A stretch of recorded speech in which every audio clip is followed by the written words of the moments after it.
of them, tougher than leather. You can call me Knuckles. Unlike Sonic, I don't chuckle. I'd rather flex my muscles. I'm hard as nails. It ain't hard to tell. I break them down whether they solid or frail. Unlike the rest, I'm independent since my first breath. First test, feel the right, then the worst left. Born on an island in the heavens. The blood of my ancestors flows inside me. Hello and welcome to the Weekly Stuff Podcast with Jonathan Lack and Sean Chapman. We are here to talk about stuff. This week on the show, we are taking it a little easier this week. We've got no big topic. We're just going to do some news, including some news on things like Halo Infinite, the Criterion Collection, the new Sonic movie, and what I have a section here called The Whole Jeopardy Thing, because it's been a whole thing, and that's one of Sean's favorite TV shows. So I thought we might go ahead and check in with Sean on that. And then we've got some listener mail at the end. I put out the call for listener mail. You guys sent me in a bunch of good questions that should be a fun little listener mail section.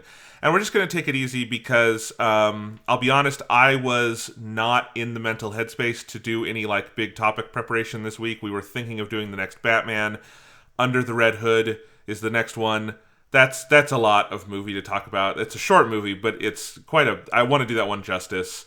And I was traveling. I got back into Iowa yesterday. I had been flying. It was a long travel day, and I was just not in the mental headspace for that. Also, we did a 5-hour podcast last week on Rebuild of Evangelion. If you have not heard that yet or not made it all the way through, I understand. I'm still exhausted from that recording. Yes, it was. I remember after we finished that recording, which was at my time zone after midnight when we finished that, because we also recorded it way later than we normally do podcasts. And then we were talking about, so what will we do next week? And you're like, we could do Batman. And there's a part of me that's like, we're not going to do fucking Batman next week, because I knew you were traveling also. I was like, that's not going to happen. So I was like, just text me if you're pretty confident we're going to do Batman. And then I was not surprised when I got the text. I was like, let's not do Batman. Let's just do a fun little podcast. Because yes, 5 hours or near 5 hours of podcast that's a lot. It is a lot. And actually part of this outline for today was an outline for last week if we did an additional news section on top of Evangelion. We didn't do an additional news section. In fact, I wanted, when we were finished, to do a second intro for the Weekly Stuff variation of that podcast. And it was just too late, and we just didn't do it. And I just put it out in both feeds with a different song at the beginning, but it was roughly identical. So yeah, that was a lot. It was a lot of work to edit and get out the door just because it was so long. So I'm podcast 390. That was a big one. Podcast 391, a little smaller one. Gonna be fun. Yes, but that Eva episode was great. I'm very glad that we got around to it. We should have split it into two podcasts. But hey, we didn't know how much we were going to have to say about all those movies. No, because honestly, our other Eva podcasts weren't that long. They didn't go as in depth. We liked those movies. So yeah. Also check out that episode from last week if you want to hear. I was finally able to reveal my entire syllabus for my Giant Robots on Film screening series I'm doing at Iowa this fall. And I was people have been very excited to have heard about that, so I was happy about that, and I'm excited. That's starting this week, so tomorrow is the start of my semester. I'm teaching 2 classes this fall. A little nervous, got to get all that going, but it's gonna be fun. We're starting with Pacific Rim this week, nice easy one, and I'm looking forward to watching that movie again because I haven't seen it. I don't think I've seen it since theaters. I haven't seen it since theaters either. That's one that's always been in the back of my mind if I should rewatch Pacific Rim, because that movie fucking kicks ass. Yeah, it's a whole lot of fun. All right, but in terms of my stuff, Sean, my stuff's mostly been Genshin Impact. It's so funny. I was in Colorado for 2 weeks visiting my family, and I totally thought I would maybe lay off Genshin for a little while and play other games while I was there. I played nothing. I didn't touch anything else except multiplayer stuff I played with my brother. My brother and I played a bunch of Mario Golf. We played Smash Bros. All the stuff we play when we're together, right? But in terms of what I played on my own, I just played more Genshin Impact because also I didn't have my PS5 with me, but now it's crossplay. So I now have it on my PC, my iPad, and my phone. And I would just honestly, it works. I have an M1 iPad from this year, and it runs really well on that. And it looks really good on that screen because the iPad has HDR basically, so it looks freaking gorgeous. And you can hook the iPad now. You can hook up a PS4 or Xbox controller, so you just play the game. It's great. I played it a lot there. I also found that installing the game on my phone is a great way for me to work through some of the character stories that are mostly just watching dialogue. Because I can just, if I'm just like bored in an afternoon, I can just sit back and just kind of do that on my phone anywhere in the house. It's when I was at my parents' house. And I worked through both of the Zhongli stories they added, because you have to do those to unlock that new boss that's in there, which some of Ayaka's talents need the stuff from that boss. So I got through all of that. I actually finished that this morning. But yeah, I've just been playing a lot of Genshin Impact. I think Akia is my favorite character now. I freaking love playing as her. She is ungodly powerful. She's great. And I did unlock Yoimiya. I'm still kind of leveling her up. I don't have her quite high enough to be like regularly using. But I did the other day, did a random roll and got her finally. So now I am just storing Prima Gems and everything for the next update, which we'll talk about later. But I've been having a lot of fun in that game still. It just never ends. Yes, yeah. I obviously have also continued to be playing Genshin Impact. Like, I've been doing it pretty lightly because there's not a whole lot in, like, because I've basically done everything you could possibly do in 2.0 other than they've added in the Theater Mechanicus stuff back that was in Lantern Rights, which is their kind of tower defense game. So I've been playing that. And then they also just put in a kind of combat challenge mode, which they usually do at this kind of like midpoint of an update when they're gearing up for the next one. And so there's not a lot of new content, but they want to give you like a little bit of combat stuff to do. So I've been messing around with that. I also have Yoimiya. I'm pretty sure I got her on pity because I used up every single amount of currency that I had built up over the course of 2.0, and it was that last roll, and I got her. So I'm almost certain that was just the pity roll. But yeah, she's great. Genshin's great. But I have had time to jump into some other games because I've been also putting time into Returnal, which is the other big first-party Sony release from this year, developed by Housemarque, which at the time was not in a first-party Sony studio, but is now a first-party Sony studio. And Returnal's really fun. So I picked it up a couple of weeks ago because it was on sale.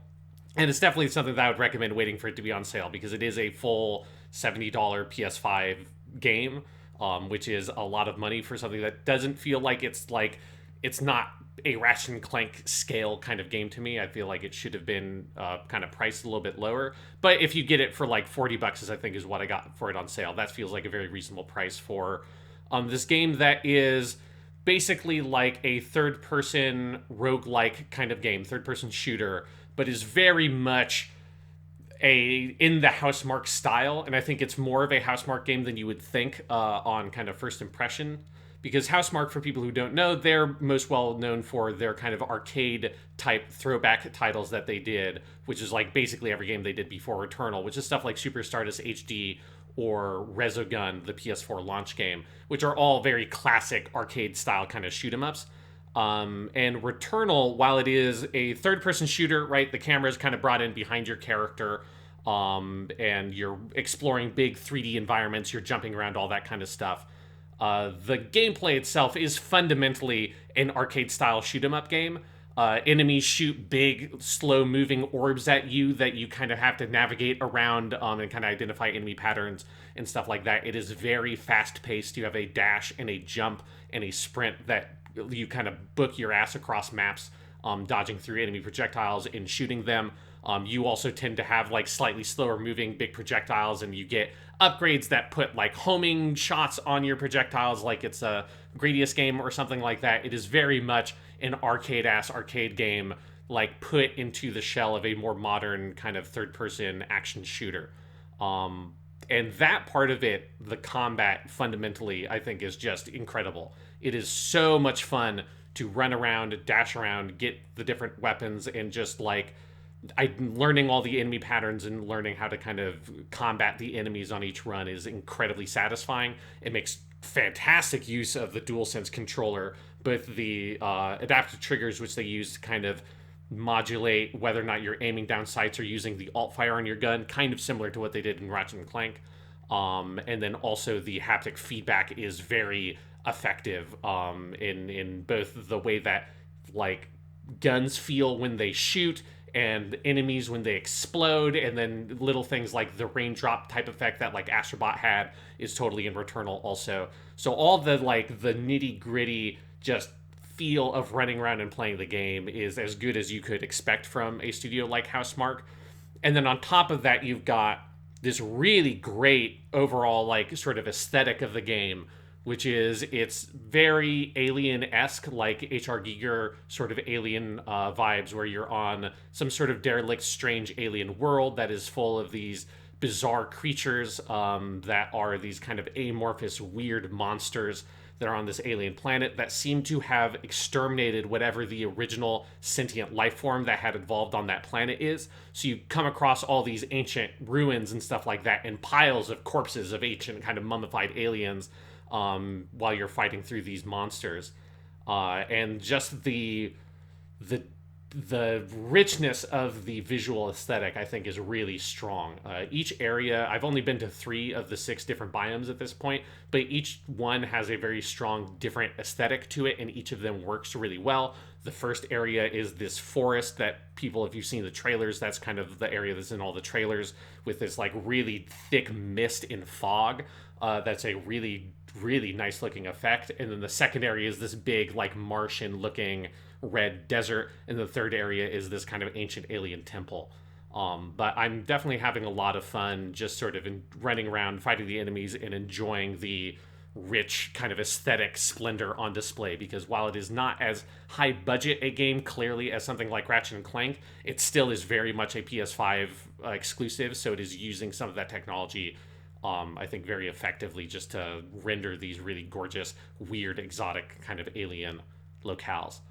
If there's one thing about the game that I have some reservations on, and I need to play it a lot more before I like fully am settled on it, is I'm a little bit mixed on kind of how the roguelike elements work, because it's the kind of thing where every roguelike game needs to figure out where it wants its balance with what you gain, like what you keep across runs and what you lose, and like how long it takes you to get back up to where you were, like how randomized or procedural are the environments you go through. And Returnal feels like it's on a weird edge where like it's like, so the environments are procedurally generated in the sense that each room is restructured in terms of like the overall map. So there's almost a Metroid-esque quality of the game where you have your map screen and you can see, okay, here's like this room, this room, this room, this room, and you see that they can be laid out in different ways, connected to each other, but the rooms themselves are basically identical. So if you play through the first area a couple of times, you'll end up basically realizing, oh, this is this room that I remember fighting in here 2 runs ago, but now it's connected to the room with like the weird creepy house in it when it wasn't then. And that's something where it's kind of nice, because it means like you will end up getting very familiar with it, and you can sort of start breezing through those areas really quickly because you've fought through them before and you know basically what they're going to be, even if sometimes the enemy encounters can be slightly different on different runs in those same environments. But it does also mean that it doesn't feel as sort of open as other roguelikes I've played do, where it does feel like, you know, I've played games like Galaxy and Rogue Legacy where it feels like every time you're playing the game, you're running into stuff that you had never really encountered before. And so far, that's not really what it feels like in Returnal. It more feels like it's like 1 part roguelike and 1 part arcade game, and that it's less about the procedural generation stuff and more about you like having to start from the beginning the way you would in an old school game where there's only a certain number of continues or whatever, and you start from the beginning and have to run all the way through. And it's sort of a weird balance between those two. So I don't know if it's something that I'm going to come down like that. I think that is a good choice or a bad choice because I haven't played the game enough yet. But it's very different in that sense than any other roguelike I've played. And so I'm kind of interested as I get through this third area and do more runs to see how I feel like that element of the game kind of holds up. Yeah, that was going to be my question with it, and is what's maybe held me back on playing that game yet, because it seems like something I would like. The roguelike, I mean, part of it is that 3D roguelikes aren't really a thing, you know? Mm-hmm. So this is sort of innovative on that level, and I was curious how they would handle that. So, because my sense was very much what you were saying, is it seems like it's more of an arcadey thing of like just getting good enough to finish it more than it is about the actual randomization in a way something like Hades is. But yeah, that's interesting. Hades is also about. I mean, Hades has sort of minimal randomization of like the levels, how they look themselves. It's sort of more about what you face and like what powers you get. But yeah, it sounds interesting. Yeah, because Returnal has that element as well of like, what weapons you encounter on which run will be different and stuff like that. But there's not so much variety to that you would, if you wait a little bit, you'll find a weapon that you want. So it's like if the only thing you ever want to use is the assault rifle, you will get the assault rifle and you don't really have to worry about it. It's in that way it feels again more like if you play like old school shooters like a Gradius or something like that, it feels more like those games where it's more, or Contra worked the same way, and people are maybe more familiar with Contra, where, if you want the spread shotgun, you will get the fucking spread shotgun. You just have to wait and get the pickup and just hold on to it. And it kind of feels like it's more like that than it is like Hades or Rogue Legacy or any of those games, where those games are driven more by everything you're doing is defined by what you are encountering on that run, and you're building your strategy on the fly as you're going through the run. There are elements of like that in Returnal, but that's way less emphasized in Returnal compared to other roguelike kind of games I've played. That seems like a good explanation. That's interesting. Yeah, I'm curious to hear what you say once you've played more of it. Yeah, because I had a really good run the other day where I went from, it was like the first time I beat the boss of the first area. And when you beat a boss of an area, you don't have to fight them again to go through it. So it's like, it's one of the ways the game, like, it's nice that you can kind of get through the game quicker on subsequent runs. But when I beat the first boss, that same run, I also went all the way through the second area, beat the second boss, and went most of the way through the third area. And that was super satisfying because it kind of felt like I was running up against a brick wall where I was not making a lot of progress. And then I did a thing that I would recommend anybody who plays Returnal. You absolutely have to do this. Go into the controls and change the controls to put jump and dash on R1 and L1, because by default both of those are on face buttons. Those should not be on face buttons. Those absolutely should be on your R1, L1, because this is a game where you are jumping and dashing constantly. And as soon as I did that and built up the muscle memory, it was like, oh, now the game really clicked for me. And so, so I had that run like 2 nights ago, and I've gotten up to the third area and really far to the third area every time since. So if people are interested, definitely go in and change those controls, because I think the default control scheme is fine, but it's far from ideal. And yeah, it's a good time. I'm really looking forward to getting back into it. Nice. All right. Well, that's the stuff for now. Let's go ahead and move on to the news. What's going on in the news, Jonathan? Well, let's start with this whole Jeopardy thing. I will do my best to summarize it to the best of my ability. So, Jeopardy is obviously the famous quiz show on American television, syndicated show, hosted for 36 years by Alex Trebek, who sadly passed away late last year. His run of episodes finished airing over Christmas, and then it was going to be time to figure out where the show goes from there. They initially started by this last season. They had a slate of guest hosts, including Ken Jennings, Mayim Bialik, Aaron Rodgers, for some fucking reason, Dr. Oz, just to piss all over what the show's about, and then finally LeVar Burton.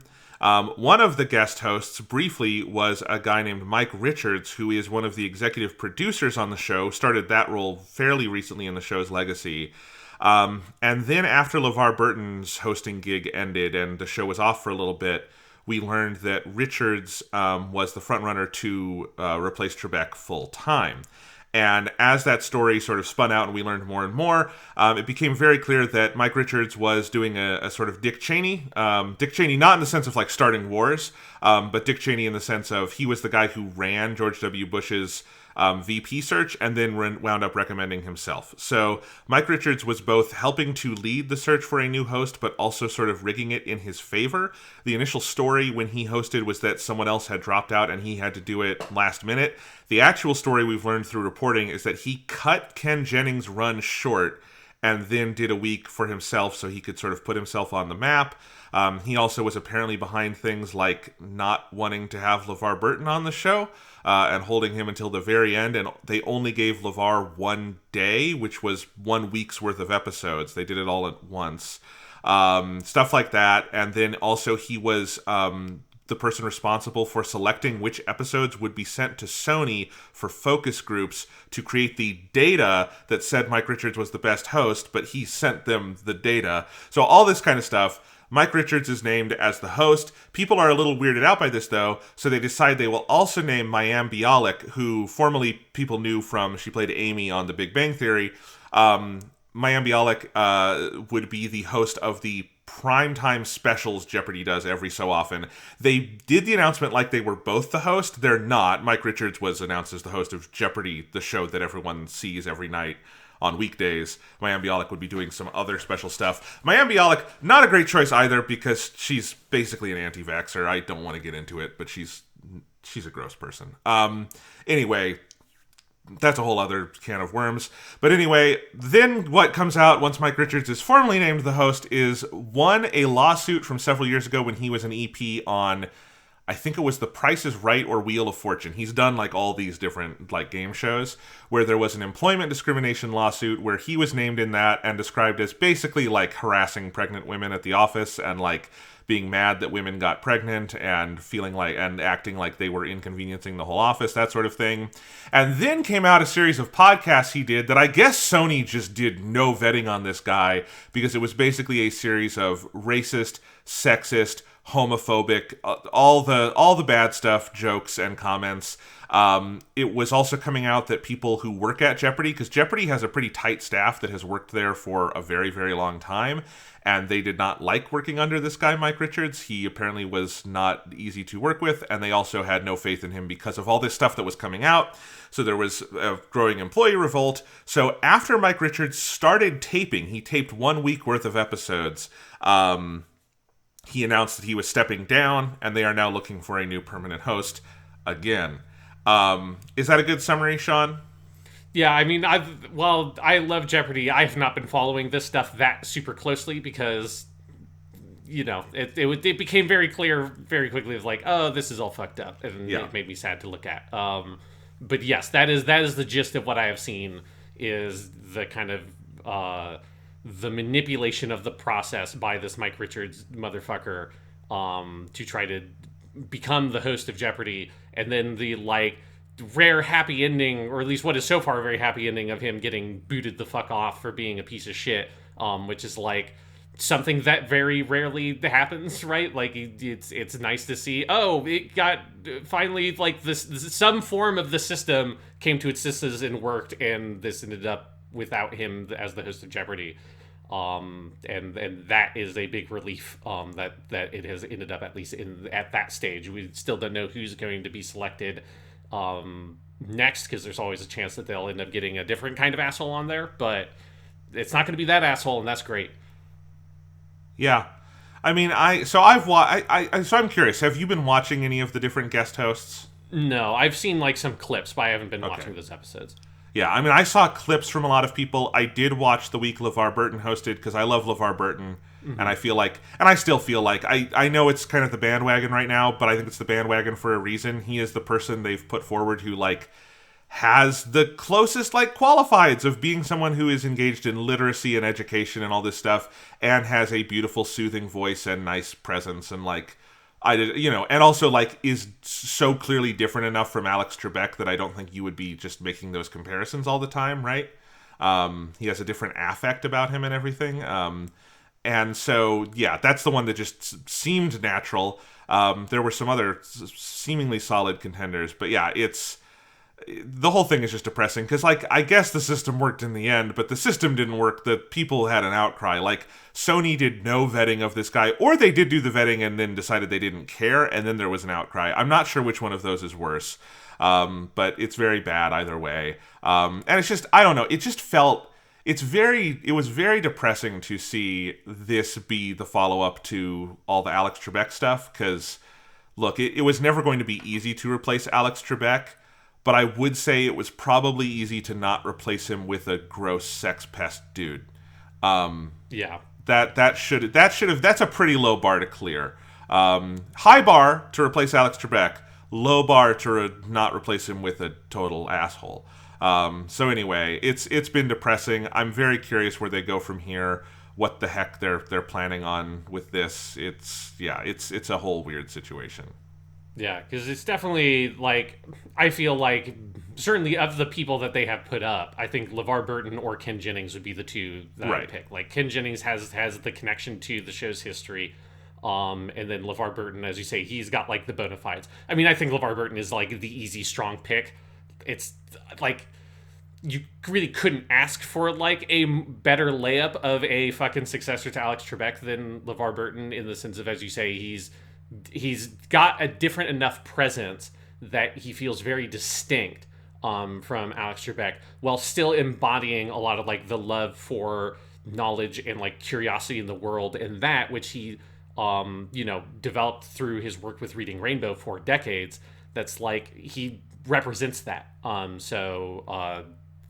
That would be the easy choice. And then Ken Jennings would, like, again, like, I think it would hard to be upset with someone picking Ken Jennings to be the successor to Jeopardy. And that's, I think, part of what this whole thing has felt like, is this, while it's going to be hard to pick, like, the best possible choice or get, like, a perfect follow-up to Alex Trebek, it shouldn't be that hard to pick someone that's not going to piss everybody off. Right. And so how did it end up in a situation where you picked the one person that nobody wanted or cared about to be the host of Jeopardy? And the way that works is that he picked himself, basically. Well, exactly, and Ken Jennings and LeVar Burton were the other frontrunners because he was directly undermining them. He cut Ken Jennings' run short, and then he apparently did everything he could to just never get LeVar Burton on the show, even though LeVar was out there saying, I'd love to do that, and everyone was saying, we'd love him to do that, the guy who taught us to read as kids. Yes, please, thank you. Like, yeah, and yeah, Ken Jennings was great. He doesn't have, like, the sheer sort of charisma of, like, an Alex Trebek or something, but he knows the game and moved it along and, like, just felt very at home there, right? So yeah, and it feels like to me like the thing with Ken Jennings would be, I think he would grow into the role of the host really well, but he's so comfortable in Jeopardy that, like, he would function as a solid host for as long as you needed him, and then there's a chance of him becoming, like, a really great host. Yes. I think, like, the thing with him. Whereas LeVar Burton, I think he would just, like, be great right off the bat. Yeah, exactly. And LeVar, like, I watched his episodes. He made a couple little mistakes. There were a couple times where he seemed a little nervous to me, but it was like, this was his first time doing it. He didn't have that exact same connection with it, but you could see all the seeds. It's same with Ken, like what you were just saying with Ken Jennings. You could see the seeds of where this would grow into something really good, right? Yes. So, yeah, it's just, Jeopardy doesn't need to die with Alex Trebek. It was connected to him so completely, but there's so many other ways you could go about it, and it is sad to see them go the wrong way. And it's just the sense that there was no real protection of the show's legacy going on, I think, is what disturbs me most. Because I also want to bring up the Mayim Bialik thing. I saw this the other day. There's this video she did on YouTube like 8 months ago. So right as the vaccines were coming out for COVID, where she did a video called Am I an Anti-Vaxxer? And her nominal answer in that video is no. Like, she explains that she's vaccinated, her kids are vaccinated. But it's basically a nicer, less vulgar version of Donald Trump's stance on vaccines over the years, which is, if you remember him in the 2016 campaign, he would do the thing about, like, I vaccinated my kids, but I hate how many vaccines we give our kids. Mm-hmm. I don't trust what's in them. It's like we're doing, like, he had that whole thing about, it was like giving them horse tranquilizers because Donald Trump's a deeply weird person in addition to being an evil one.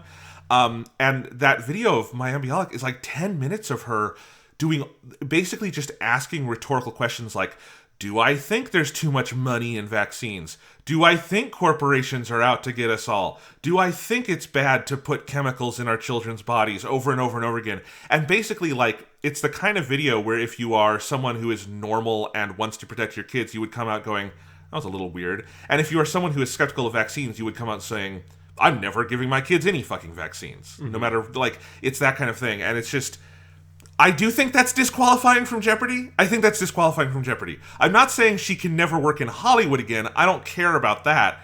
But this specific show is about, like, knowledge and information and curiosity. I think that's disqualifying. Yeah. No, I agree.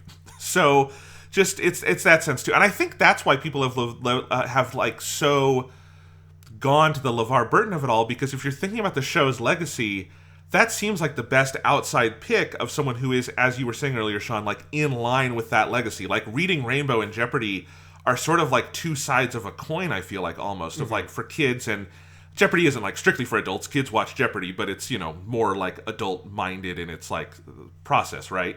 And so that would just seem like a natural evolution, but whatever. It's a very weird process. I don't know why. I don't know why they didn't take it more seriously, is I guess the way I would put it. Yeah, I think probably the whole process of trying to game show up getting the new host, I think I could see that working for like a Wheel of Fortune or Price is Right or like other game shows. But Jeopardy is like a game show in name only. It's not really a game show. It's just like a fun trivia show. And so it's like Jeopardy just doesn't have a lot of the like song and dance and this kind of spectacle that you have in a lot of other game shows, like Who Wants to Be a Millionaire or something like that. So the idea of doing this round of like guest hosts, I get why you do it. It feels like a good programming idea, but it doesn't feel like a good idea to actually get the host of your new show. Is because it feels like it was in maybe some ways it was inevitable to start pissing a lot of people off and fucking that up. Instead of just doing normal rehearsals and tryouts or whatever, and do that behind the scenes and then pick whoever your new host is. Yeah. It's a weird situation, but I just thought we'd bring it up because you love that show, and it was this funny thing where for a while I was like, this is weird, but like not rising to the level of something I would bring up on the podcast, and then it just got exponentially worse at each passing week until finally I put it on the outline. It's so weird. Yeah, and then eventually we'll find out what's going to happen next because currently Jeopardy is hostless.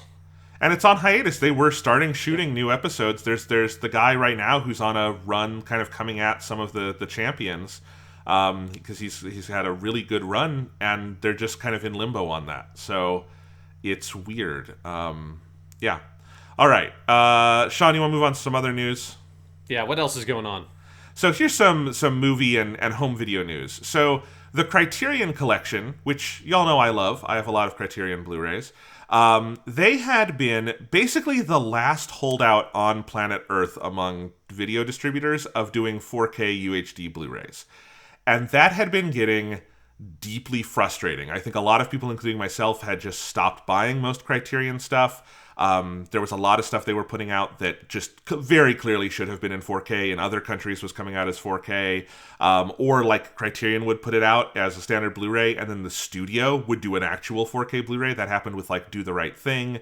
It's happening with Silence of the Lambs. It's happened with a lot of like the big titles in their library, and it was just getting very weird. And like for me, that really climaxed in they did a big Wong Kar-wai box set this year, and Wong Kar-wai is one of my 10 favorite directors. So I bought the set. It was very nice to have those movies in generally better quality than we'd had before, but it was also like super clear watching them that these should have been on 4K discs because they were sort of like very new 4K masters that you'd watch them. It was very clear that Blu-ray was having trouble keeping up with what the masters were doing. And like some of the color grades and stuff just would have been so much better in HDR. And that was a big expensive set where it was just frankly inexcusable that you don't do that in the most modern technology. So Criterion finally has announced they are doing 4K UHD Blu-rays. They initially announced 6 titles that they're planning on doing over the next few months. They announced Citizen Kane, Mulholland Drive, Jane Campion's The Piano, the Hughes Brothers' Menace to Society, the Powell Pressburger classic The Red Shoes, and the Beatles movie A Hard Day's Night.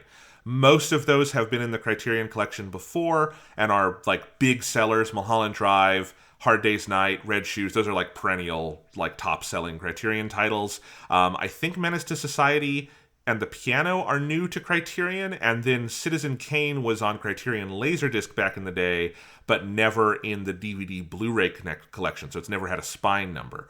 So that's obviously a big get.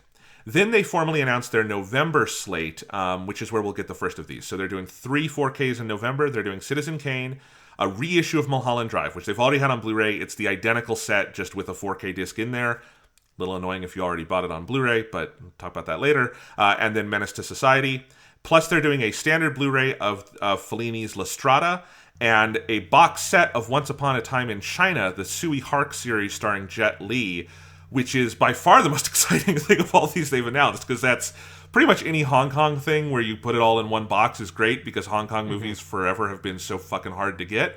But it's only standard Blu-rays, despite these also being new 4K remasters. So I am a little concerned still about what Criterion's overall thing going forward is. Because the one weird thing about this announcement is that all of those movies are English language films, and and like big selling ones, and then the 2 foreign films from this month, La Strada and Once Upon a Time in China, are kind of being ghettoed to standard Blu-ray. Now, there might be other reasons. Maybe Once Upon a Time in China does not have an HDR pass on it, which means it's probably fine to just do standard Blu-ray. La Strada is an older movie. It's black and white. Black and white can be done in HDR, and it can be beautiful. It's also possible the negative of that movie does not have enough color information in it, or in that case, toning information to do a proper HDR pass. I don't know. There could be very legitimate answers to this. But if Criterion is only going to do 4K on, like, the relative blockbusters that they have, I would find that very disappointing, especially as you have labels like Arrow doing it on all sorts of interesting stuff. Like, you know, you're never going to do the most niche stuff on 4K because it is more expensive, but you can do some of the more niche. La Strada is not niche. That's one of the, like, gems in their collection. Once Upon a Time in China, that is a set that will sell. That set is going to sell well. That's a Jet Li set. Like, come on. So I'm a little concerned about some of that. But overall, I am glad they have stopped dragging their feet, because 4K Blu-rays are one of the coolest things that's ever happened to home video, and it had just been annoying for years now to see Criterion get movies that, like, we know have great 4K masters, because sometimes other people were putting them out, and they were doing these sort of otherwise definitive sets, but with inferior video and audio quality. And that had been deeply frustrating, and might still be going forward, depending on how they pick and choose, but we shall see. Yeah, I'm guessing that they're probably going to eventually move into most of their releases being 4K. Because this does feel like they're, like, I don't know, stepping their toes in and saying, hey, we're, like, starting up this process. It does feel late, and that is frustrating, but, you know, better late than never. Like, I think it's hard to imagine, you know, like 2 years from now, the majority of the releases still being Blu-ray. That would be very bizarre to me. It would be. So I'm hoping that this is a sign of them kind of moving that format, because I'm with you. Like, there had been some Criterion stuff that I had looked at, and I don't have nearly as much as you do, but I do get Criterion releases every now and then, and I haven't bought anything in like 2 years because, like, as it started becoming clear, like, if I want to start buying an expensive home video thing, even before I had the PS5 and a 4K Blu-ray player, I wasn't going to go buy, like, a really expensive home video set that wasn't 4K, because it's just like, well, why would you spend, like, a huge amount of money on something that is not going to be the best possible format when a year from now or something, Criterion or someone else might release a better version of it. Yeah, and I'm excited because I want to get a 4K Blu-ray of Citizen Kane, because I like that movie a lot. That seems like something that could be very cool. But yeah. And to be clear, the best version sometimes is Blu-ray. Like, Arrow has this Shawscope box set that's coming out in December that looks absolutely amazing, and it's 12 Shaw Brothers movies from the 70s. Looks wonderful, and I just know they don't have 4K of those. Like, it's just, that's why those are on Blu-ray. They do not, and they even say in the press releases, they're 2K remasters. Some of them are a little lower quality. Those movies do not survive in, like, the absolute best condition. You're not going to do all of these on 4K, right? But no, I am happy. And you know, this initial slate is good. Citizen Kane in 4K is a pretty great way to kick things off, right? And that is, I should say, that's a 4-disc set. That's a 4K disc and then 3 Blu-rays. It has 2 full Blu-rays devoted to nothing but special features. That's the most special features Criterion has done in years for something, so that's really cool. Mulholland Drive, the Blu-ray of that is really good. It's got some compression issues a little bit, but it's already fine. I expect this will be really cool, though. David Lynch did come back to supervise this master, so it's probably going to be great.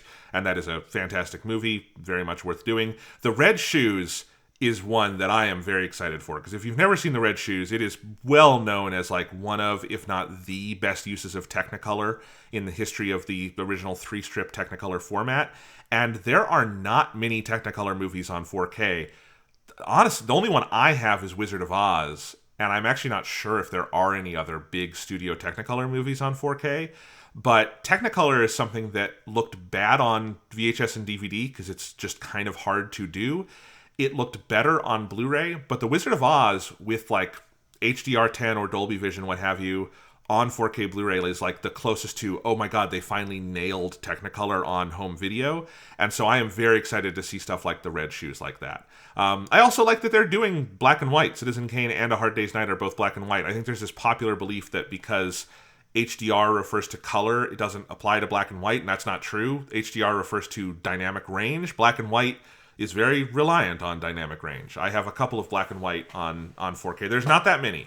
I have, I think, Schindler's List, and It's a Hard Day's Night. It's a Wonderful Life, and those both look very, very good in 4K. So I'm excited to see all of that.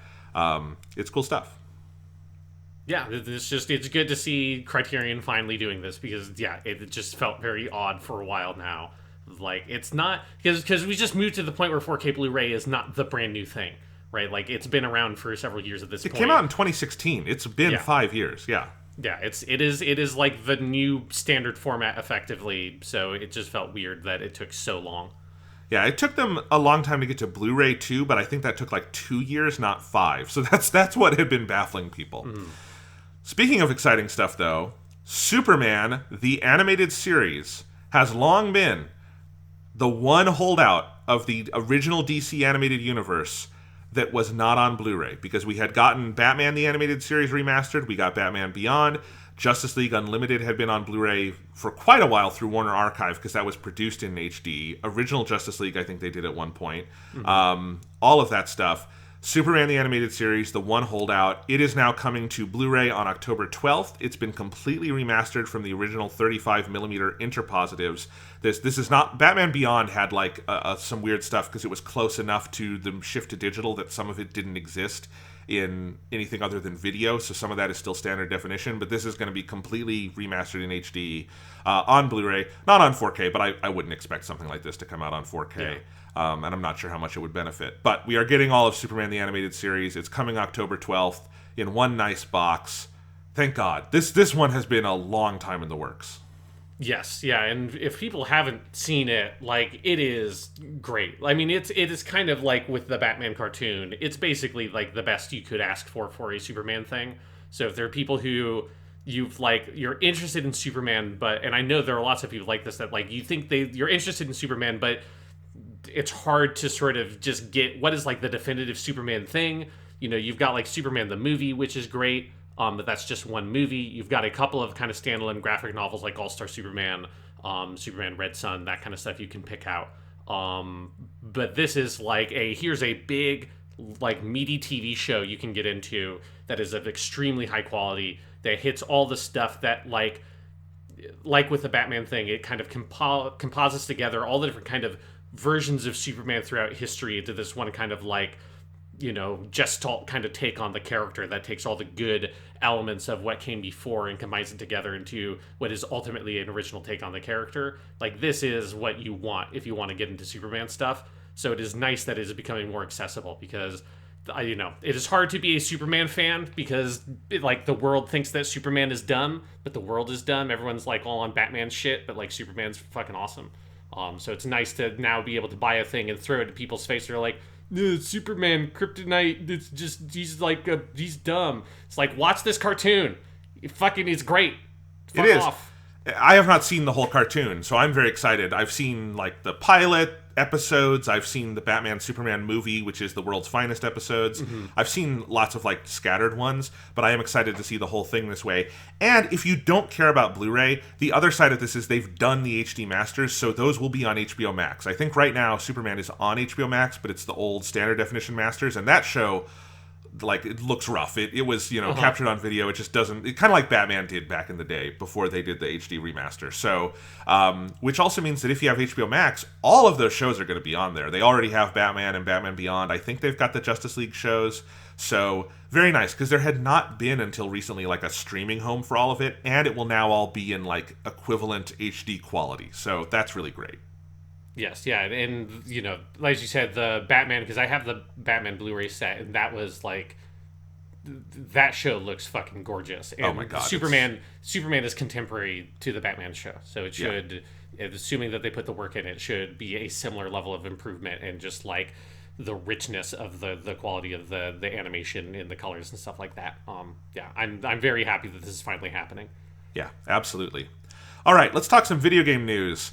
Today in hot bullshit, Halo Infinite will be launching without a co-op campaign or Forge. Joseph Staten, the creative director for the last year, said on a stream that they are focusing on the single-player campaign and Season 1 multiplayer for launch. Bullshit. Please, look, if your announcement is we're not going to put co-op in until after launch, my reaction is, okay, I will not buy your game until it's fucking finished. If you have never played Halo, maybe you look at this and go, well, what's the big deal? Do you need co-op at launch? Yes, you do, actually, because Halo is like the co-op multiplayer game. I don't know how else to say it. I have played every Halo since I started playing Halo in co-op. There are some Halo campaigns I've never played single player. It's a co-op thing. Since Halo 3, it's been an online co-op thing where sometimes you go in and just matchmake with people because it's just fun to do co-op in Halo. And either the game is just so brutally unfinished they couldn't implement this, or for some reason the campaign is like very single player focused and doesn't allow for it, in which case you haven't made a Halo game. I'm sorry, like there are some lines you can't cross. And I look at this and I'm like, okay, Halo Infinite is not a game as a service because they wanted to make like a game as a service. It's a game as a service because they don't know what the game is. It's not going to be finished, and it's nicer to say we're making a game as a service instead of saying we're ripping people off by putting out an unfinished game, and one day it might have some stuff in it. Yeah, there's a very fine line between an early access title and a games as a service, right? Yes, there is. And this is definitely has the feel of like that's more of an early access thing. I think Forge coming in a little bit later is one thing. I think I'm kind of fine with that. But like, I'm with you. Like, co-op campaign is just such a fundamental part of like the appeal of Halo. And it's like this brand this 20-year-old franchise that, started before online multiplayer on consoles was even a thing. Halo 1, a launch title for the Xbox, was on that console before Xbox Live existed. And then Halo 2 didn't even have online co-op in it. But it is that thing of where if you're an old school Halo fan, like by necessity, basically, a big part of your memories of the franchise is going to be playing the co-op or the campaign co-op with other people, because back in Halo 1 you didn't even have online multiplayer, and it was not, if you wanted to just sort of play with your friends, unless you had 4 friends over and you could do 4-player split screen, or you wanted to organize a big LAN party, which we did sometimes back in the day. If you just wanted to play Halo with somebody, the best way to do it was just to play the campaign co-op, and it was super fucking fun.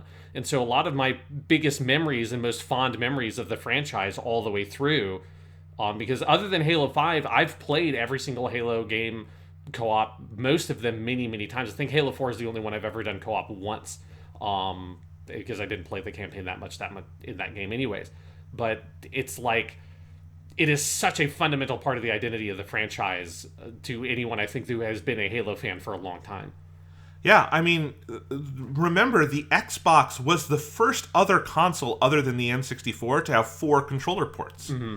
Like, that was one of the big ways it distinguished itself from PlayStation, was this focus on multiplayer, which has never been PlayStation's, like, bread and butter, right? It's a Nintendo thing, and then it was an Xbox thing, and it led to other games like Gears of War and stuff like that is so co-op and multiplayer focused, right?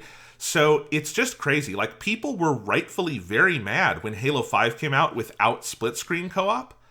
This is way worse than that. Like, what are you even doing? I guess at a certain point it's just like, could there be a clearer signal that this game is not just coming in hot, but crash landing on the tarmac? Like, what are we doing? Like, the other so confusing thing is that, remember that the multiplayer for this game is that the like competitive multiplayer is going to be free to play.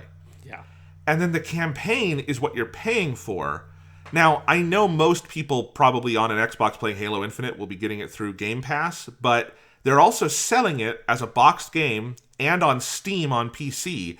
So if you buy the $60 campaign, all you're getting for that money, I guess, is one solo campaign that doesn't even have co-op.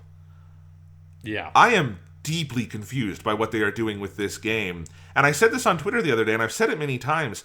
Just hold a mirror up to like what the Coalition is doing with Gears of War, and it's so night and day. Like, Gears of War, I know, is a less popular franchise and gets less focus, but Gears 4 was really solid, and Gears 5 is maybe the best campaign in the game, in the whole series. They've had good multiplayer, they've had lots of good stuff. They did Gears Tactics, which was fantastic. They've just kept up like a level of quality and like all the stuff people like in that series. They've continued the story in interesting ways. It is like, I feel like they're like weird dark inverses. Like what Coalition has done with Gears is the light world, and what 343 has done with Halo is the dark world. And it's just getting darker all the time. And I don't know. I'm still thinking Halo Infinite could get delayed at this point because, boy, that game has to be in rough state if this is the kind of cuts they're making, right? Yeah. I mean, it's particularly bizarre to think about. This game was originally supposed to come out November last year with the Series X and Series S consoles. Like, if they had a year-long delay, and to be specific, also, like with the co-op campaign and Forge thing, they've said specifically that they're targeting the co-op campaign to come out 3 months after the game and Forge 6 months after the game. I don't know how much you should believe that, because there have been multiple AAA games like Anthem and Marvel's Avengers that have had timelines for updates before the game came out, and then they do not follow those timelines. So it's like, but that's the general timeline they have given. Whether or not they meet it is 3 months to 6 months for co-op campaign and then Forge. It's like, what does that mean that game would have been a year ago if they had a year-long delay, and even after that year-long delay, it's going to take a quarter and then a half of a year to get the rest of the features that have been, if you throw Forge in there, those are features that have been standard of the franchise since Halo 3 in 2007. If you're throwing co-op campaign and ignoring the Forge part, that's been in every single Halo game ever since 2001. And it's like, it would be like for Gears of War if the Coalition had just been like, you know what, well, we're having a hard time getting this game out. We're going to release Horde mode 6 months after the game comes out. It's like, fuck off. No, like maybe you can release like a new game type, you can release like a new multiplayer map or something, but something that has been for a long time considered a staple of the franchise, you kind of just expect it to be there on day one, because that's what it means for it to be day one. Yeah, exactly. So I don't know. This is such a weird debacle. Like, someone said this on Twitter, and I so agree. I am more excited for the eventual Jason Schreier tell-all about the development of Halo Infinite than I am for the game. Like, what stories there must be about the now 6-year development of this debacle. I mean, wow. Yeah, just, again, it's called Halo Infinite, and it won't have co-op. Okay. Yeah. And I think one thing to think about with this, because I think it is important to keep in mind that we also don't know almost anything about the way that campaign works. The only like meaningful footage we've seen of the campaign is from the delayed version from a year ago, which also didn't tell you anything about like what that campaign was in a structural sense. So it's like they've talked about the campaign being more open, but we don't know what that actually means. And so if like the nature of what the campaign is makes it more difficult to implement co-op, which is very probable, like it's mind-boggling to me that this announcement isn't accompanied with some sort of morsel or something of saying, well, we're not going to have co-op in at launch, and if the reason for that is because it's this big, crazy open world Halo, whatever the fuck it is, like if that is the reason, it needs to be accompanied with the announcement saying, and here's how cool the campaign is. And this is why it's not going to be co-op day one, is because look at all the crazy shit this Halo campaign is doing that no Halo campaign has done before. I don't know if that is why the co-op is delayed, but if that is, it is crazy that you wouldn't put those announcements together to soften the blow of this co-op thing. Yeah, exactly. But, oh well. Halo, I miss you, Halo. I played all 5 of the original games. Halo 1, 2, ODST, Reach, 3, 4. That's 6 games. On when they came out on PC, my brother and I just ran through all of them in co-op, mouse and keyboard, because we wanted to try it. It was so fun. That's Halo to me, you know? But, oh well. You want to move on? I was going to play through the Master Chief Collection when I got here in Texas, but then I plugged it into my Xbox One and it died during the move. Oh, that, that's sad. that was like a not launch, but like 6 months after the launch of that console, where it was more like I got it for my dad so he could play games. But yes, that thing was on its last legs, and then it didn't survive the move to Texas. So the poor went out for that OG big VCR-ass looking Xbox One I had. Yeah, you might as well look into like if the Series S ever comes on sale. That's probably the one to get because it's 300 and it's small. And I've thought about switching over to a Series S if I can get my hands on one. But anyway, Yeah, just as a Halo machine, basically. yeah, basically, yeah. Anyway, all right. Next announcement: Call of Duty has announced this year's game. It is called Call of Duty Vanguard. It's coming November 5th. My notes say yippee, sarcastically. This is developed by Sledgehammer. Like older Call of Duty games, it will have a campaign with multiple POVs. Specifically, there will be 4 main characters and 4 fronts of the war.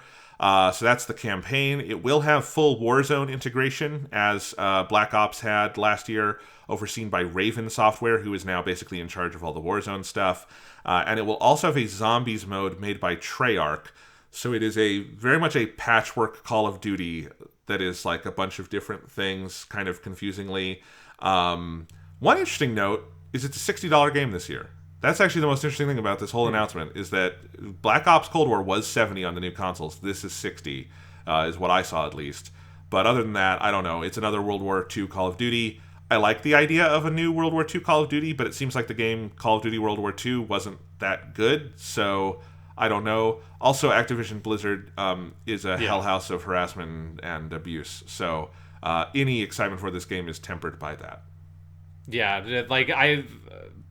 because I feel like the Activision Blizzard stuff has made it impossible to feel any possible excitement for this game.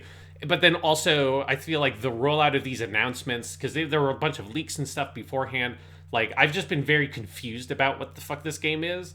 It just feels like, and hey, this is the Call of Duty that, has been in development during the pandemic and all that kind of stuff. So I think that there's good reasons for this game, developmental reasons for why this game feels like it's this patchwork Frankenstein's monster, but it feels like a patchwork Frankenstein's monster. It feels like they kind of took a couple of Call of Duty games and smashed it together, and they came out with, I guess it's another World War II one, which is just weird. Like, it just feels like Call of Duty, since Modern Warfare, the reboot from 2 years ago now, that like set such a clear, strong foot forward for, here is what the Call of Duty of the future. This is like where Call of Duty is heading. While it was not next gen in a PS5, Xbox Series X sense, it felt like a next generation of the Call of Duty franchise. And then they've just been kind of fucking around for 2 years, because that's the nature of an annual franchise, is you've got to wait until the Infinity Ward comes back around at bat to then actually do the sequel to that game that takes all the improvements that game had and continues them forward. And then hopefully at that point, then everything else will have caught up. But it just kind of feels like you're getting these weird sort of Call of Duty games that feel like they're like 2 or 3 years old the day they come out, because they aren't what that Modern Warfare game was.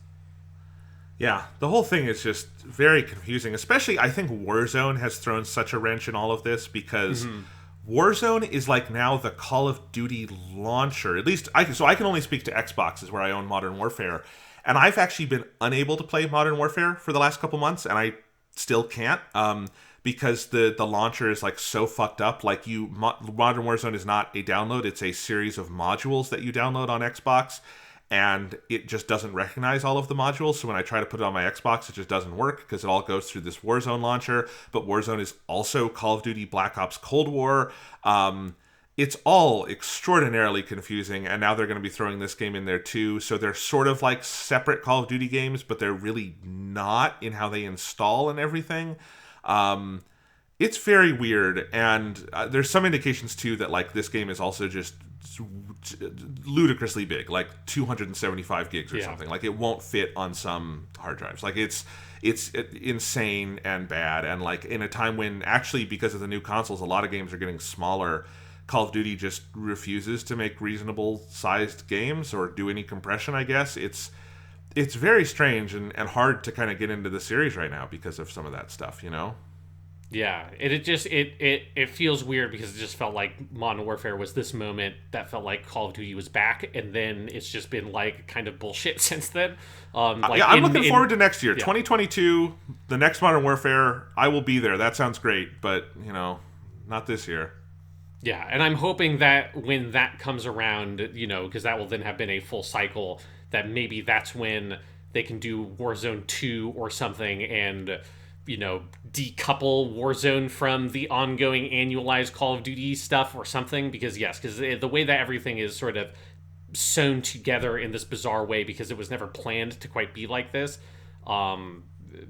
it makes Call of Duty feel like a mess in a way that I hope that they can fix next year, because it was nice feeling like Call of Duty was good, and I'd like to feel like Call of Duty is good again. Yeah, I would just like to be able to play it if they would fix that Modern Warfare stuff, because I fucking love that game. That's like some of the best first-person shooter multiplayer I've ever played.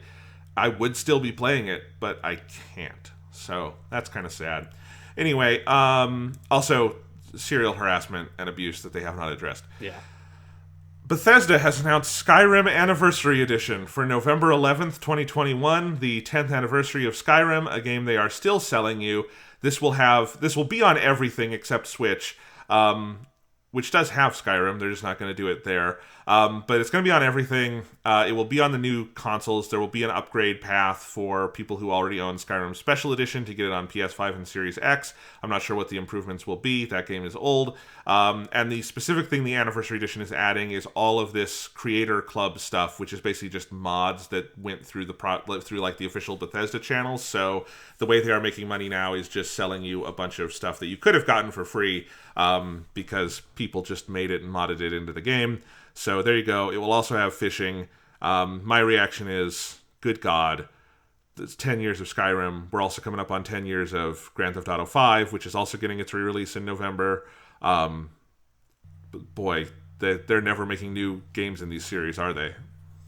Yeah, no, it's I think like this Skyrim thing would feel very differently if they hadn't already done the Skyrim Special Edition like 3 years ago or whatever. It's just, It feels like, how are we still doing this with this game? I like Skyrim. Skyrim was a very good video game. It's time to fucking move on, man. It's been time to move on for a while. But I guess we have to do their space game that I've already blanked the name on. Starfield. Starfield. They got to get that out, and then eventually they'll do an Elder Scrolls 6 on like I guess not on the PS6, but on the Xbox Series Z. I don't know what the fuck the next consoles look like. The Xbox Series 2. But it is just very weird where, while Bethesda has taken, decent chunks of time between game development historically, there wasn't that much time between Morrowind and Oblivion and Skyrim. Like, it's fucking... This has been kind of crazy that it's been 10 years since a new Elder Scrolls and that they're still having to release Skyrim on every device known to man. Yeah, and I think it's also just disappointing when you consider what they've done in the interim, that it's been 10 years of Fallout games no one asked for, and just and not very good Fallout games, and just waiting for that. And then like in the background there has been Elder Scrolls Online, which my brother is big into, and I've heard from a lot of like him and other like Elder Scrolls fans that it actually, if you were a fan of like the even older games than Skyrim, like Oblivion and Morrowind and stuff, that like kind of is giving them that hit, and a lot of people do like that game, and I've played a little bit of it with my brother, and it seems like a perfectly good MMO. It's not quite my thing, but that's fine. And I guess that's where you're going to have to go for your Elder Scrolls hit for the foreseeable future, because even though it's the series people love from Bethesda, they're just over it. I don't know. Or the actual answer is Skyrim still sells fine, so there's no reason for them to make a new game. Yeah, it's just frustrating, and I'm not particularly interested in buying Skyrim for a fourth time or whatever. I mean, I think I've only ever bought Skyrim once, but if you're someone who's been keeping up with the updated versions of Skyrim, you will have bought that game 3 to 4 times at this point. Yeah, I have that game on Switch. That's where I like having that game. That's the right place for that game. I think that's a good place to have Skyrim. That or your PC. Anyway, it's fun. I'm waiting for them to put it out on my microwave. Once it's on my microwave and I can just, do my Fusro Da there while I'm making pizza rolls, then I'll be happy with Skyrim. It's a microwave where you have to do the shouts into a microphone to get the microwave to work. Yeah. Exactly. Yeah. Yeah. Finally, Genshin Impact unveiled 2.1, which will be coming September 1st. And we'll have the second half of the Inazuma continent and story. It'll have new islands. It'll have, like I said, all the new plot stuff. It will have Ball, the Thunder Shogun, as a new playable character in the banner. It'll have a bunch of stuff, Sean. It looks really good. I am very excited for Genshin to wrap up this whole new quest line. Yeah, no, it's very sick because they did their big like hour-long live stream and kind of showed off. This is the stuff that if you've been following, like there are like these test beta servers that basically go up. That every time there's an update, the subsequent update is in like the test beta thing that is like only for like certain people. Like it's not like a public beta. But so you tend to kind of get a general sense of what the subsequent update's going to look like a little bit after the most recent one comes out. So I've known for a bit that this is going to be Sangonomiya and Kujo are going to be the two characters for the first half of the update, and then Raiden Shogun will be the second half of the update. You'll have the new islands and all that new story, which if you've watched they put out like a 5-minute trailer, which has a bunch of awesome fucking shit in it. Looks like all the Fadui are going to be in there, like Senora and Scaramouche, who's a character that we haven't seen since an event that was in the game before you were playing, Jonathan, because the guy with like the big wide brim hat in the trailer, he was in the Meteor event with Mona and Fischl near the beginning of the game, or when the game launched. But then, most importantly, is we now know why this new Skyrim release is putting fishing in the game, because they saw, Genshin Impact's putting fucking fishing in Genshin Impact. And they're like, well, we got to make sure we stay ahead of the curve and get fishing back into Skyrim. Because they're putting fishing in, and there's going to be a whole, like, cooking event, I'm guessing probably in the second half of the update, focused around some of the Liyue characters and, like, Zhongling and stuff like that. And you'll fish and make cool dishes and have fun with all your Liyue pals. And that's one of the things I just love about Genshin Impact is, like, you know, you can set your fucking watch almost literally by the cadence that they do updates, because they always do a new version update every 6 weeks, and every version update is 2 phases, each one lasting 3 weeks. And so it's just nice to look at this trailer and be like, that first 3 weeks, you're just going hardcore on the new Inazuma content, and then you get to look forward to after that just chilling with all your fun pals and Liyue and fishing and making food and having a good time. It's just Genshin Impact is just such a well-oiled machine at this point with like how the cadence of these updates and what they put out. It's very satisfying. Very satisfying. I hope at some point I can rip myself away and play other things, because there are other things I need to get to. But right now I am just saving up my Prima Gems so I can get Ball, because boy, that looks like a powerful character, and voiced by the love of your life, Sean, Miyuki Sawashiro. Yes, Miyuki Sawashiro, of course. So there you go. Looks fun. All right, final piece of news this week. We learned on Twitter about 2 weeks ago that Idris Elba has been cast as Knuckles the Echidna in Sonic the Hedgehog 2, the sequel to the last year's Sonic the Hedgehog movie. One, that is just awesome casting. Oh, yes. I mean, Yeah. it's the most amazing casting ever. I'm a little concerned that they're putting Knuckles in the 2, because Knuckles doesn't come in until 3. That's how it canonically happens.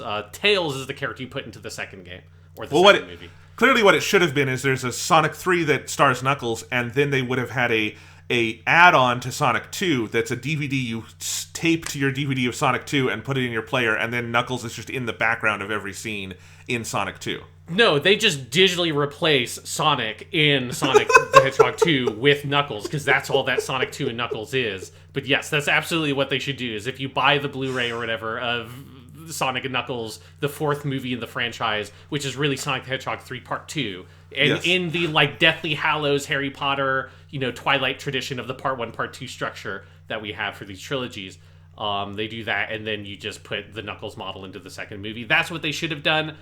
But I don't know, maybe Idris Elba, like, the scheduling didn't work out. They're like, well, we need to make sure we get him in the second movie, because somehow somebody kidnapped and threatened his family. Like, I'm not sure what happened. Somehow they got Idris motherfucking Elba to agree to play Knuckles in the Sonic the Hedgehog Hollywood films. It's so cool. It's so great. I liked the first Sonic movie. It's so much better than I would have thought. But this one's shaping up pretty excitingly. You've got this. They've got Tails, they've got Knuckles. And again, they cast Idris fucking Elba as Knuckles. That is a day one ticket buy for me. That is great.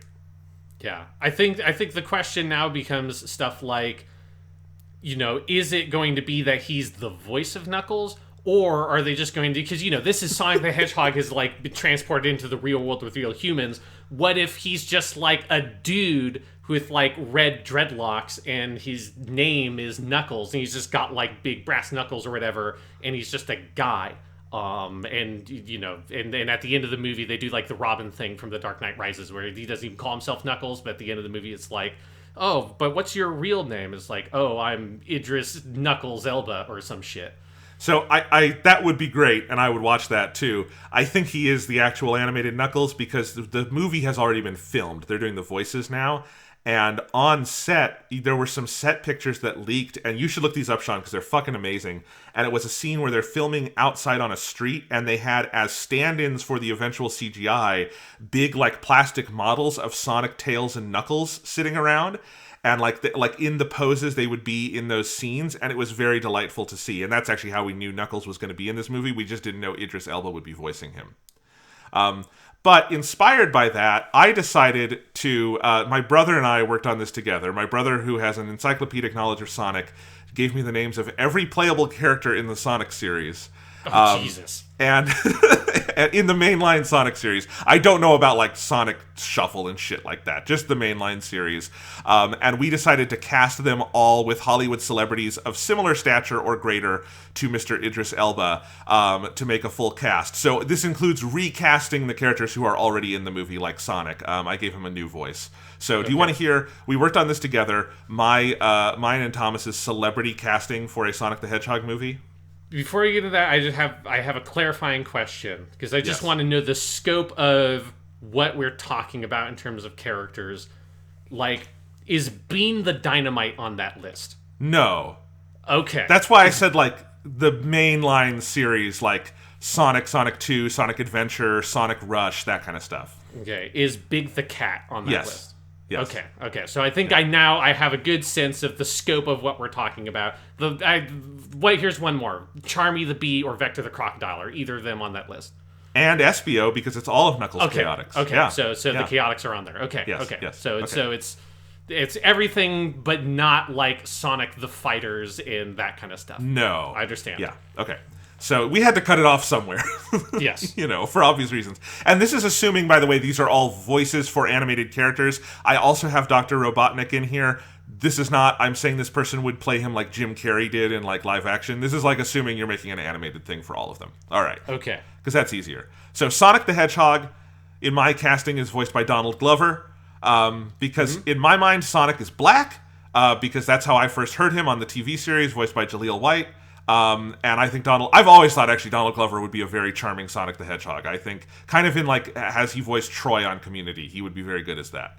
That's a very good choice. Yeah. Then as Miles Tails Prower, this is, I'm going to just say right now, the casting I am proudest of. I have cast Tom Holland as Miles. I think he would be a great Miles. Does he use his British accent or his Spider-Man accent? I was sort of thinking his Spider-Man accent, but I think he could do it British too. I was only thinking his voice gets higher pitched when he does American, and that's why I was thinking that. But I would take him with British, sure. Either way. I think I'd have him normally be the American accent, but then like there'd be a scene where for whatever reason he puts a monocle on and he's doing his like actual British voice, but he's playing it like Tails is doing a fake accent. Perfect. Knuckles the Echidna is obviously Idris Elba. We already said that. Amy Rose is going to be voiced by Margot Robbie. I think that's an obvious choice. Okay. Yep. Shadow the Hedgehog. This one took a lot of work, but I have landed on Tom Hiddleston as Shadow the Hedgehog. Okay. It's a slightly more like cerebral Shadow the Hedgehog, but I think you need that to like have him be a character in a movie. I think Tom Hiddleston could nail it. Yeah, I like the idea of a more sophisticated Shadow. I mean, he is the ultimate life form, so I think having a little bit of that like class and sophistication is appropriate. Yep. Rouge the Bat. This one was easy. Rosario Dawson as Rouge the Bat. Oh yeah, that's good. Easy. Yeah, Rosario Dawson, perfect. Big the Cat.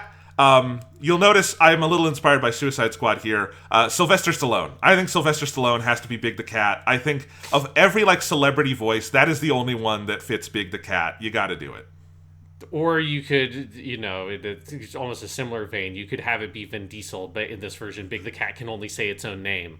Yeah. I have Vin Diesel elsewhere. The cat. Yeah. We'll get to Vin Diesel. He is on this list. All right. Okay. We have E102 Gamma, who is the robot from Sonic Adventure. We went with Paul Bettany. If you're going to give him an actual voice, he has experience voicing a robot as Vision. I think he could bring a similar cadence to E102 Gamma, and it would work. Very good.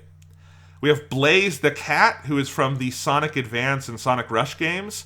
And I said I think we want Gal Gadot for that. I think Wonder Woman herself would give the right kind of voice for Blaze the Cat. Very dignified, a little mysterious. It's great. Yeah, very good. Yeah. Yes, I agree. Cream the Rabbit is Amy Adams. Okay, I would go for getting, and I think it would be hard to do for this specific thing we're doing, but if I were actually casting it, I would try to find an unknown child actress to voice Cream the Rabbit personally. Exactly, but going with unknown child actress isn't as funny as Amy Adams. Yes. Who, Is Amy Adams trying to play up a very childlike voice? Because Cream the Rabbit's supposed to be 8 years old or some shit in the fiction of Sonic the Hedgehog. I think Amy Adams is just it can be youthful at heart if she wants to be. Okay. Yeah. Silver the Hedgehog, that's Ryan Reynolds. You're going to have Ryan Reynolds in one of these voice roles. He's Silver the Hedgehog. Okay, I can see that. See that. All right, then we have the Knuckles Chaotix trio, Vector, Espio, and Charmy B. Vector is going to be Dwayne "The Rock" Johnson. I think that's obvious. Yeah. Perfect. Yeah. Espio, this was Thomas's idea. It's crazy, but I love it. Espio is Robert Downey Jr. Okay, yeah. No, I can see that. But, it's the kind of thing where you can't even really tell it's Robert Downey Jr. because he's doing too much with his voice. Yes. That you're you look it up in the credits, you're like, oh my god, that was Robert Downey Jr.? Holy shit. That's what I imagine he's doing with Espio. And Charmy B, rounding out the trio, will be voiced by the one and only Gilbert Gottfried. Okay, that's a out of left field pick. Yes, it is, but it's great.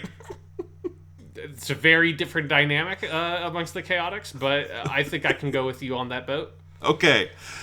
I have this as styled as a Hollywood star list. So we have the whole list, and then we have with Vin Diesel as Cheese the Chow. That is Cream the Rabbit's chow that follows her around. Vin Diesel will be the voice of Cheese the Chow because that's the chow that just says chow. So I think it's perfect for Vin Diesel in the spirit of the Iron Giant and Guardians of the Galaxy. Yes, and just, I think it's very natural to have this little foot-tall, chibi creature having, a deep, gravelly voice like Vin Diesel's. Chow. Very good. And as Dr. Robotnik, Christoph Waltz. Okay, yeah, no, that's pretty cool. I can see that. Yeah. With a full, the full accent going, Yes. Leaning into the accent. Yes, absolutely. Yeah. This is him going full Inglourious Bastards, but for kids. Yes. Yeah. Except for kids. He's just going full Inglourious Bastards. Yes. All right. I'm down for it. I think, now that I have listed that, no Sonic movie will ever actually live up to that because no Sonic movie will ever have the budget for that. But that is the movie I want to see. Yeah, that feels like the kind of movie that you feel is secretly some sort of tax shelter for Hollywood stars, where it's just here's every person who's ever been in a Hollywood film is somehow in this movie with 50 actors, and it's the most panned film of all time, but they're secreting their money in some Swiss bank somehow. They're laundering money or something through this fucking film production. Or if this was made in 2004 in the height of the Shrek days where every movie was a laundry list of superstars and these were the superstars at the time, this is what it would have been. Yeah. Exactly, yes. Yeah. So there you go. And really the only one I do desperately want is Tom Holland as Miles. There is still time for them to do that in the game. Tails, sorry, yes. As Tails. I want Tom Holland as Tails. I want that to happen. I think of those, that is the most realistic of the castings. That's not what they did. Because he had a cameo in the first movie, and I think when I read it, it was just the voice for the games, right? It was the current voice in Sonic Boom and then in the games, but they haven't announced if that woman, I think it's an actress, if she'll be doing Tails in the new movie, so they could wind up doing a celebrity recast. Okay. If they do, it should be Tom Holland. If not, they should just leave it, because that's actually the best Tails voice we've ever had. She's great. Yeah. It would be nice if even if it was like somehow like mistake, if Hollywood would actually use a voice actor every once in a while, it would be nice. It would be. But, if not, give me Gilbert Gottfried as Charmy Bee. Yes. To give me Dwayne The Rock Johnson as Vector the Crocodile, even if it's just like a throwaway one cameo gag scene, that's also very good. That's very good casting. All right, you want to do some listener mail? Yeah. What have the listeners been wondering, Jonathan? How can we ease their concerns by answering their questions on this podcast? All right, so we got a lot here. A lot of Gundam ones mixed in, obviously, because we're Gundam guys. I'm really glad we didn't call Weekly Suit Gundam Guys. That would have been a terrible name for a podcast. No, it would have been awful. We should have just called ourselves the Gundam Boys, though. All right, George on Twitter asks, have you played the Ghost of Tsushima Director's Cut yet?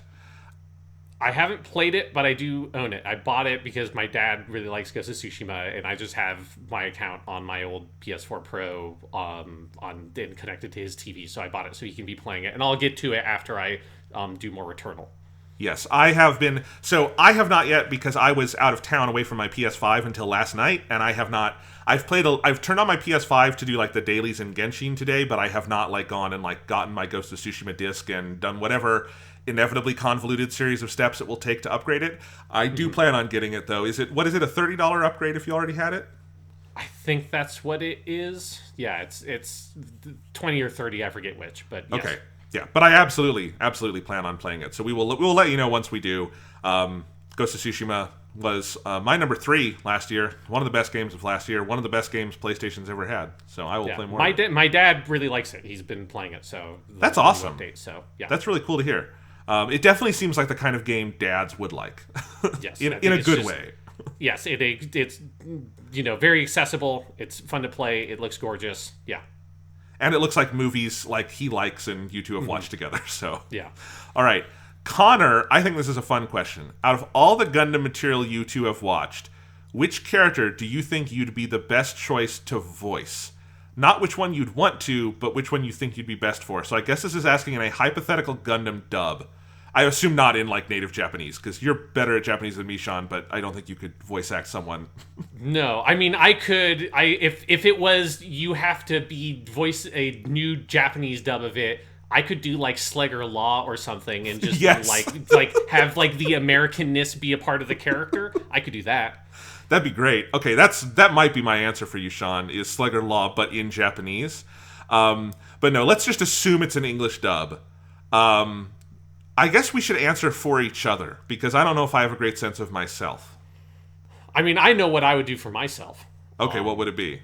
This isn't just because this is the show I'm currently watching. I don't think you've really encountered the character much yet, because he doesn't show up early in the show. But in Gundam Build Fighters, I could play, say, the main character's father, because I'm a massive fucking Gundam nerd, and I'm an adult man. And those are the two things you need to do to be able to voice that character, is be able to throw out Gundam references very quickly and be an adult person and male. So that would be what I do for myself, because I would just be you could just basically, you could pull out clips of this fucking podcast and put it in the show, and it could be that character in some ways. Yes, that would be fun. If I had a character I wanted to voice, it would probably be Mashmeyer Cello. But, because, just my love for Haman Karn, I think, would shine through. I don't know if I would be best for him, though. I think you could pull off a cello. I think particularly the early Double Zeta stuff, where it's that goofier mode in particular. I think you could do that. Sean, I am dead serious. That is the nicest thing you've ever said to me. It's just I think your love of Haman Karn, and I mean, that comedy resonated with you more than it did with me. I think That's that true. Material speaks to you in a certain way. It does absolutely speak to me. Okay, well maybe that's the one I'm going with. I like your choice too. I have not met Sei's dad yet, but that would be good. I think you'd be a good Mr. Ral, too, just to be clear. You'd have to age your voice up a little bit. Yes. But that would Yeah, be if I was like 20 years older, absolutely, I could just go out there and say Ramba Ral quotes and like very ominous anime things. And then also, I also do have a massive crush on Sei's mom. So that also would be easy for me to play. Yes. Yeah, so I don't know if this is kind of spur of the moment. Maybe we will think about that more for like a future Weekly Suit Gundam anniversary episode and have like an actual answer prepared where we go through like all the cast lists and think about it. But I think that's a good like answer for the moment. Yes. Okay. Alex asked a quick Gundam question. Out of all the Gundam shows you and Sean have watched, which do you think has the absolute best cast of characters? I mean, it's the original Gundam. Yeah, original Gundam is like the easy answer, like especially if you're going with like the main crew, which is like how good the supporting cast feels. I think that's one of the things that's really remarkable about First Gundam is that every supporting cast member, which is like Kai and Mirai and Yu and Hayato and all of them, like they all feel like distinct and iconic and memorable as characters, even when most of them don't have much screen time. You remember all of them easily. Like it's not a thing where you have to be I feel like a massive nerd and have watched that show and have like an encyclopedic memory of all the characters. I think a casual viewer those characters all will still make a very strong impression on you.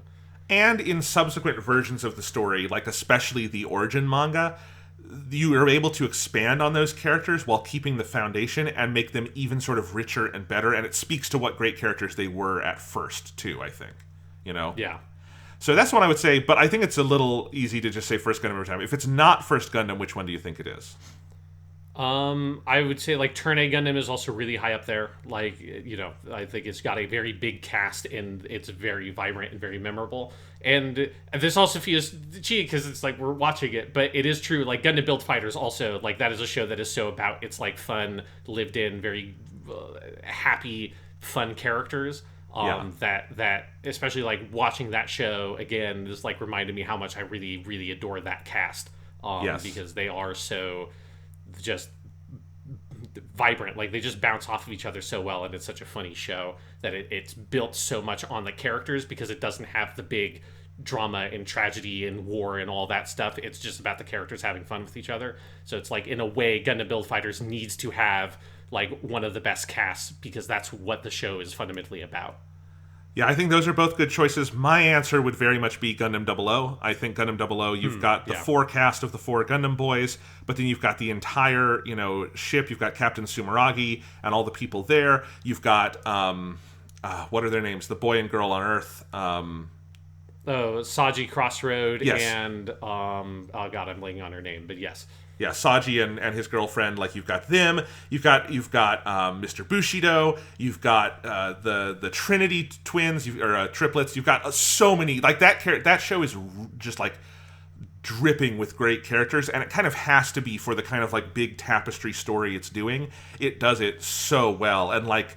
And that's part of like its whole thing of being almost like a Gundam Wing update is like the promise of Gundam Wing of having your sort of four protagonists is such a cool idea. And I like the four protagonists in Gundam Wing okay, but like then you see it done super well in Gundam 00, where it's actually not four, it's five because one of them dies and then his twin brother comes in. So it's like, it's perfect. I do have to point out it is five in the original Gundam Wing. It's just one of them is very forgettable. Wu Fei. Oh, it is five in Gundam Wing? Oh, man. Okay. Well, never. Yeah, that actually proves my point about Gundam Wing. Never mind. Yes, because remember, they all have their numbers. It's Hiro Yui, it's Duo, it's Troy, right. It's Quattro, and Wu Fei. Oh my God, I forgot about Wu Fei. Yeah, kind of proves my point. All right. Yes. Next question. Let's see. Vang asked, what is your favorite Persona design from the Persona games? Ooh. The thing that immediately pops to mind for me is Thanatos from Persona 3, because he's got like the big like coffin ring thing on his back that like looks like a cape or like wings almost, and he's kind of looks like he's like a sick design from like Bleach or something like that. I've always really liked the way that Thanatos looks in that game.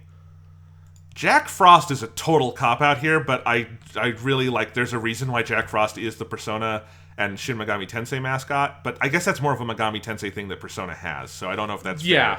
Yeah, I mean, Jack Frost is obviously a super iconic design, but he's also, he's like because he's also a demon, right? Yeah, that's true. Like than a persona. That's true. A persona. Yeah, I mean, of like the default personas all the characters have, one that does come to mind is Arsene. I really like the design of Arsene in Persona 5. I think that is cool and like stands out. I'm sure there are better ones as you go in further. This is one I would also have to like go through a list of all the personas and really think about. I think your answer is very good.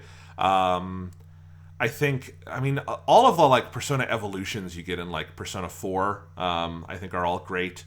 The second level ones, but that's kind of. I really like Makoto's in Persona 5, her two that are like, they look like Transformers because they look like her like motorcycle. Okay, that's the right answer. Yeah, that's the right answer. Those are great. Really good. Yeah, I forgot about how it like the motorcycle becomes part of the persona. That's awesome stuff. Yeah, okay, that's a good one. Let's see. Meow Nyan on Twitter, still my favorite username. If you compare Gundam to other sci-fi series such as Star Trek or Blade Runner, how do they fare in depicting the progress and condition of humanity, and how do their messages vary and cross? That's a very big question. I mean, I would honestly say Gundam fares better than any of those shows because I think it has a much more interesting overall look at humanity, especially because it is... Especially if you go with original Universal Century Gundam, it is much more rooted in a logic of how we got from point A to point B, especially as that's been like extended over the years. Like Gundam The Origin brings in much more explicitly climate change into how the like Gundam future was created. But I think because Gundam has been going on so long and has so many versions of this story, I just think it's been able to tell that story more interestingly. I don't think there's any piece of Star Trek that is as interesting on these questions as Turn A Gundam or something like that, right? And Blade Runner is just one movie, so I don't know if it's fair to like compare something like that, you know? Yeah, because I definitely think like the easier thing to try to do a comparison with is Star Trek, and I think it is one of the things that usually frustrates me with Star Trek. And I haven't seen every single Star Trek thing ever, right? So it's like I haven't seen every episode of TNG. I've barely seen any Voyager, Deep Space Nine, or Enterprise, and I haven't seen any of like the newest stuff. So I'm not like an expert on Star Trek, but I oftentimes get frustrated in Star Trek stories with like the like uncritical nature of sometimes it just sort of accepts certain things about like the Federation and like the way that it does things and stuff like that. Like sometimes Star Trek will like kind of be a little bit more critical of that, but sometimes the like the Federation and that whole side of it feels like fascistic to me in a way, and Star Trek doesn't delve into that much. And it's one thing I love about Gundam is how deeply like suspicious it is of large structures of power, right? So like Gundam is so much about looking at the Earth Federation government and things like that, and looking at what happens when you have these long-standing, large-reaching like bodies of power that like can very easily become corrupt because of how massive they are. And overreach and all that kind of stuff, in a way that Star Trek sometimes a lot of the stories come off as like too naive to me in sort of like the way it tries to portray an optimistic future that on like the other side feels weirdly dark, with all of your characters being members of the military, but the military being the arm that is doing the scientific exploration and investigation and all that stuff. Like that sometimes starts feeling really weird to me in Star Trek.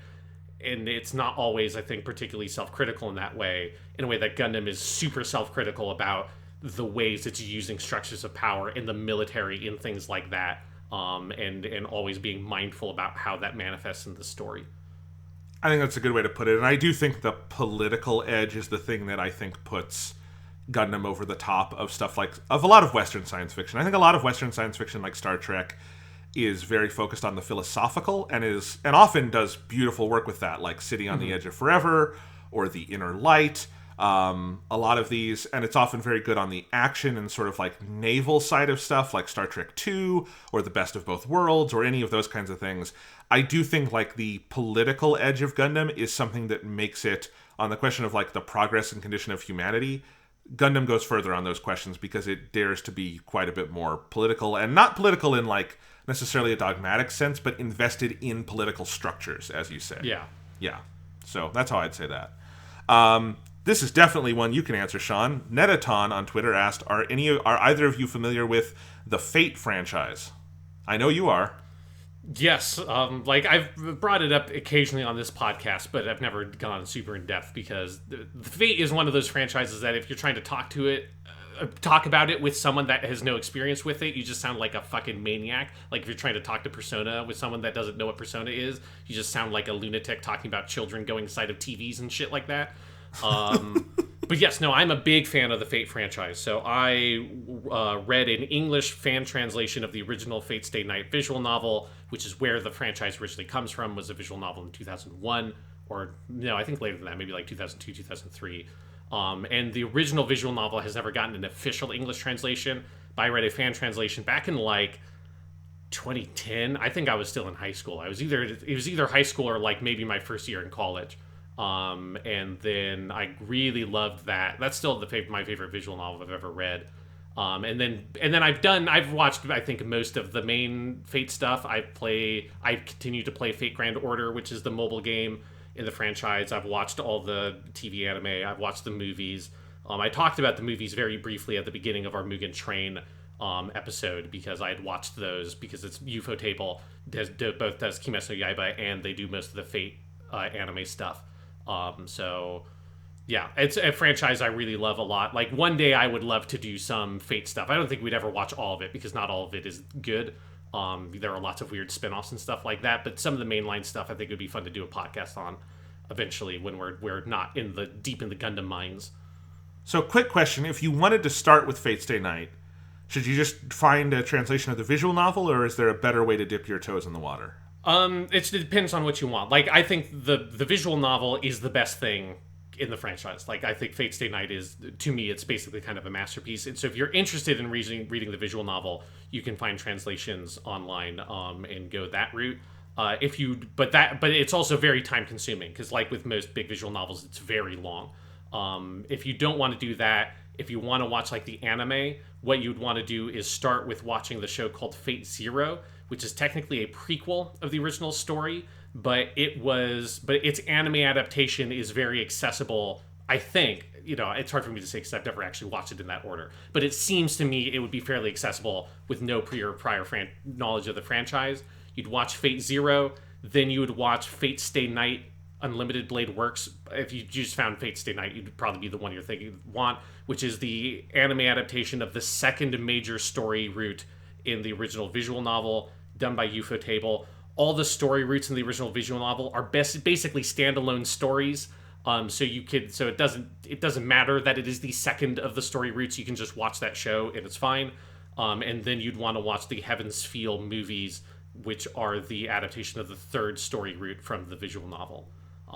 So that's kind of the two approaches. Either just read the visual novel, it's fucking fantastic, but you kind of have to jump through some hoops and it's very long to get there. Or you can do Fate Zero, Fate Stay Night, and Heaven's Feel, the two TV shows and those movies. Awesome. That is a good answer. Thank you, Sean. Yep. Jay Mitchell had a question for me. He said, what are some of your extended thoughts on Gokaiger Goseiger Super Sentai 199 Hero Great Battle? Because I mentioned that I am showing that as part of my Giant Robots on Film class, and I know Jay Mitchell, because I talked to him about this several times, is a big Super Sentai fan, and I think he wanted me to gush about the movie for a second. Have you seen this one, Sean, by the way? No, I haven't watched much Sentai stuff. That's a hole that I'm scared to jump into because I know my tendency to go deep into those kinds of holes. Like, it's also why I've never watched like Kamen Rider or that stuff. Is like it scares me. Super Sentai, because I've looked into it too, Sean, and Super Sentai is a much deeper hole to fall into than Gundam or Doctor Who or Persona or any of the other holes we've fallen down, because they have done a season of TV every year for like 40-some years, and by a season I mean 50 episodes, so it's been going a long time. But I did watch several Sentai things for this class, so I also, my first consideration was, I was looking at some of the shorter movies and was maybe going to pair that with Godzilla vs. Mechagodzilla, because it's Toei, so they would do short movies in the Toei animation festivals every year, and they were like 20-minute movies, so they were basically like an episode of the show, but with a bigger budget in widescreen. And one of the ones I watched was the Hikari Sentai Maskmen movie, which the Maskman series, I just heard that was a good movie, and it is. It's about a mermaid, and one of them falls in love with the mermaid, and then they fight on a beach with their mechs. It's very silly. It's very good. And then I watched a bunch of clips, and then I watched this movie because it's one of the only true feature-length movies in the franchise that really stands on its own. And I had a lot of fun with all of this. I've actually downloaded a couple of the Super Sentai shows that people say are good ones to start with, like the very, very first one, and then also the one, I think it's Zyuranger, which is the one that became Power Rangers Season 1. Yeah, Zyuranger, because it's Zyuranger, like yeah. Beast Rangers. Right, Yeah. So I've looked at some of those. And then the one after Zyuranger is the one that is all like martial arts stuff that I've heard is really good. So I might watch more of this because I really liked what I saw. And, it's all very silly, but it's like the battle stuff is actually really well choreographed, and like that was one of the things that struck me about the movie 199 Hero Great Battle is just how much fun all the action is, how wonderfully self-aware that one is because it's the big anniversary movie, so they bring everyone in. I obviously do not have this like lifelong connection to Super Sentai, but I still like it totally works just seeing like all the different like Sentais on the beach together at the beginning or at the end of that movie where they bring in all the different mechs and they're all fighting in the city, and it's just silly and it looks great. I love the Go-Kaigers because they are the pirate ones. I might have to watch that show at one point because they're literally like they're pirates going around looking for treasure, and in that series apparently for the movie they're like collecting all the like different Sentai keys, and like that's one of the big things in that movie is they have all of these like Sentai powers. So it's that one is a lot of fun. That movie, like honestly, if you just want a good like slice of Sentai and it brings in so much from the history of the series, if you can find that movie, and I did find a good HD rip of it that's like from the Blu-ray and looks great. 199 Hero Great Battle is it works for a newcomer, I think. It's probably even better if you've watched a lot of Sentai, but it's very fun. The characters are vibrant. They have a lot of fun because it's the Go-Kaigers and the Go-Sagers are the two main teams, and I love all of the different interactions they throw them in. There's also like a lot of great like meta storytelling in the middle where like one of the like fights is set in a town that's like very clearly a movie set, and like they play with the like movie set artificiality of it all, which is obviously a part of Sentai or any of the kind of kaiju tonkatsu stuff. It's great. Tokusatsu. Sorry. Yes. Yeah. Tonkatsu is a pork cutlet. Yeah, that's food. Yeah. Sorry. Tonkatsu is also good. And I am hungry. I haven't had lunch, so that's why that's on my mind. And then eventually they'll make the Tonkatsu Super Sentai Rangers. If they haven't done that already, that there must be some sort of like Lawson branded fucking Tonkatsu Rangers. That must be like an ad in Japan somewhere. That must exist. A Super Sentai team that like are the Rangers who go like search for food, the Gourmet Rangers. That's a great idea. That's probably been done, but if it hasn't, they should do that. I feel like everything has been done because, as you say, it's like 40 years of Super Sentai stuff, and it's like every time I've like thought about watching one, I look at that, I'm like, I can't do this. I will kill myself. I know who I am. Like, this is madness. There's no way I could start watching this. Yeah, so I might watch some more, but that is one of the movies I am most excited to show. Like that day where we are showing that movie and the 1974 Spider-Man, man, that's going to be a fun one. Yes, I have watched a fair amount of that Spider-Man show in that movie, so that's nuts. one of the few Super Sentai things, because it's not technically Super Sentai, but it's basically Super Sentai. It's like one of the few things I've watched quite a bit of because it's Spider-Man and it's fucking crazy. Spider Sentai, we just call it that. Yeah. All right, Jimmy Jonathan Lee had a couple questions for us. First off, question for Sean. Thoughts on Grant Morrison? I know you dislike Arkham Asylum, but his other stuff, especially All-Star Superman and his modern Batman run, is pretty good. So I'm not a big fan of Arkham Asylum, Serious House on Serious Earth, which is the graphic novel he did. That it very much feels like the literary analysis 101, but as a Batman graphic novel, it's like too psychoanalysis-y and stuff like that. I'm just not a big fan. I like the art is great. The storytelling, I think, is kind of rough. But overall, Grant Morrison is a really fascinating comic book writer. I haven't read every single thing that he's ever done, but All-Star Superman is one of my favorite comic books. If someone wants to read a really good Superman comic book, that's what you'd want to read. It's like 12 issues. You just get the one big standalone graphic novel version. It's a story unto itself. The premise of All-Star Superman is basically, at the beginning of the story, Superman ends up saving this sort of like spaceship that's going to crash into the sun, but because he's so close to the sun, and the yellow sun is what gives him his powers, he gets almost like kind of like supercharged, and he finds out that basically he's got only so long to live because of how deeply he's been exposed to the sun's rays. And so it's about like his last month or something on Earth as Superman has learned he's going to die, but then also his powers, like the strength of his powers is accelerating. So it's a really fascinating, I think, kind of essential Superman story. And then I've read a lot of his Batman run from like the mid 2000s, because that's where like Damian Wayne, the most recent Robin, that comes from Grant Morrison's run. That is a great run of Batman. If people want to check those out, those are fantastic. I've also read some of his like Animal Man run, which is one of the big things he did that got him very famous. I never read all of it, so I never got to all the stuff that I know is like really crazy that happens at the end of that run, but I've read some of it and like it quite a bit. I'm trying to think of what other Grant Morrison stuff I've read.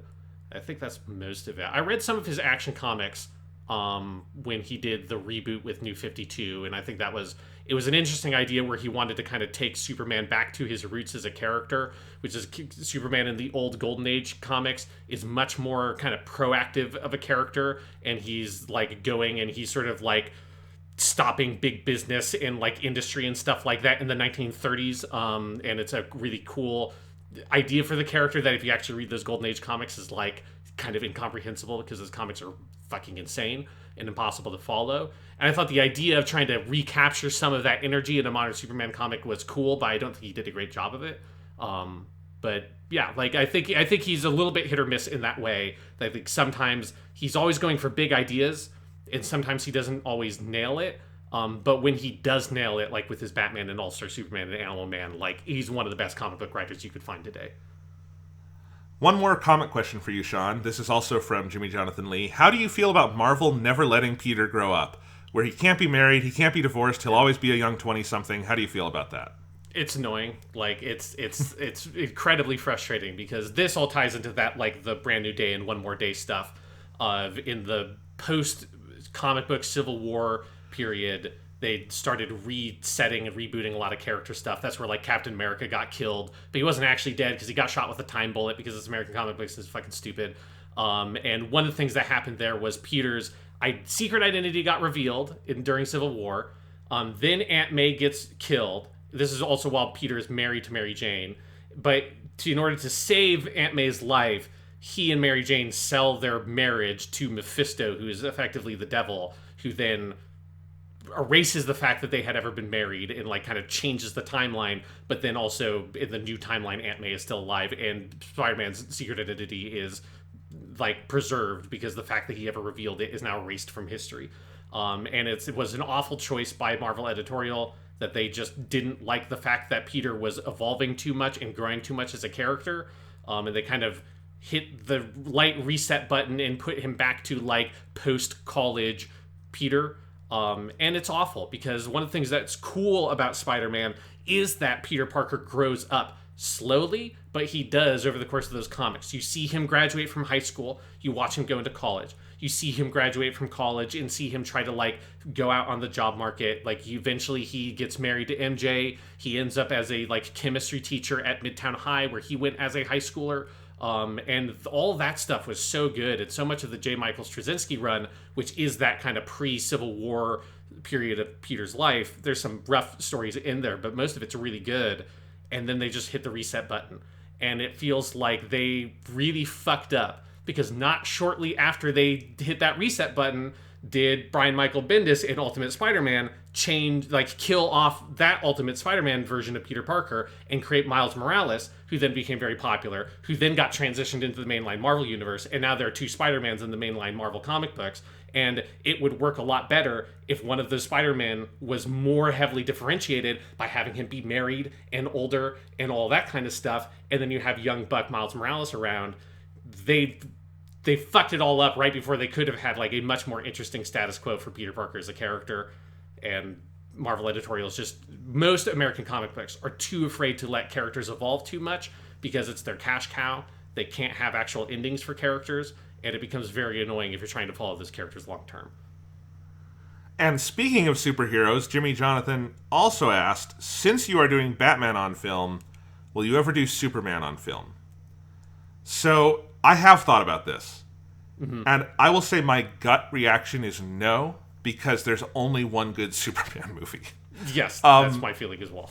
I don't really feel the need to do a podcast on Superman 3 and 4. I don't know what there is to say. They're total misses. They're barely Superman movies at a certain point.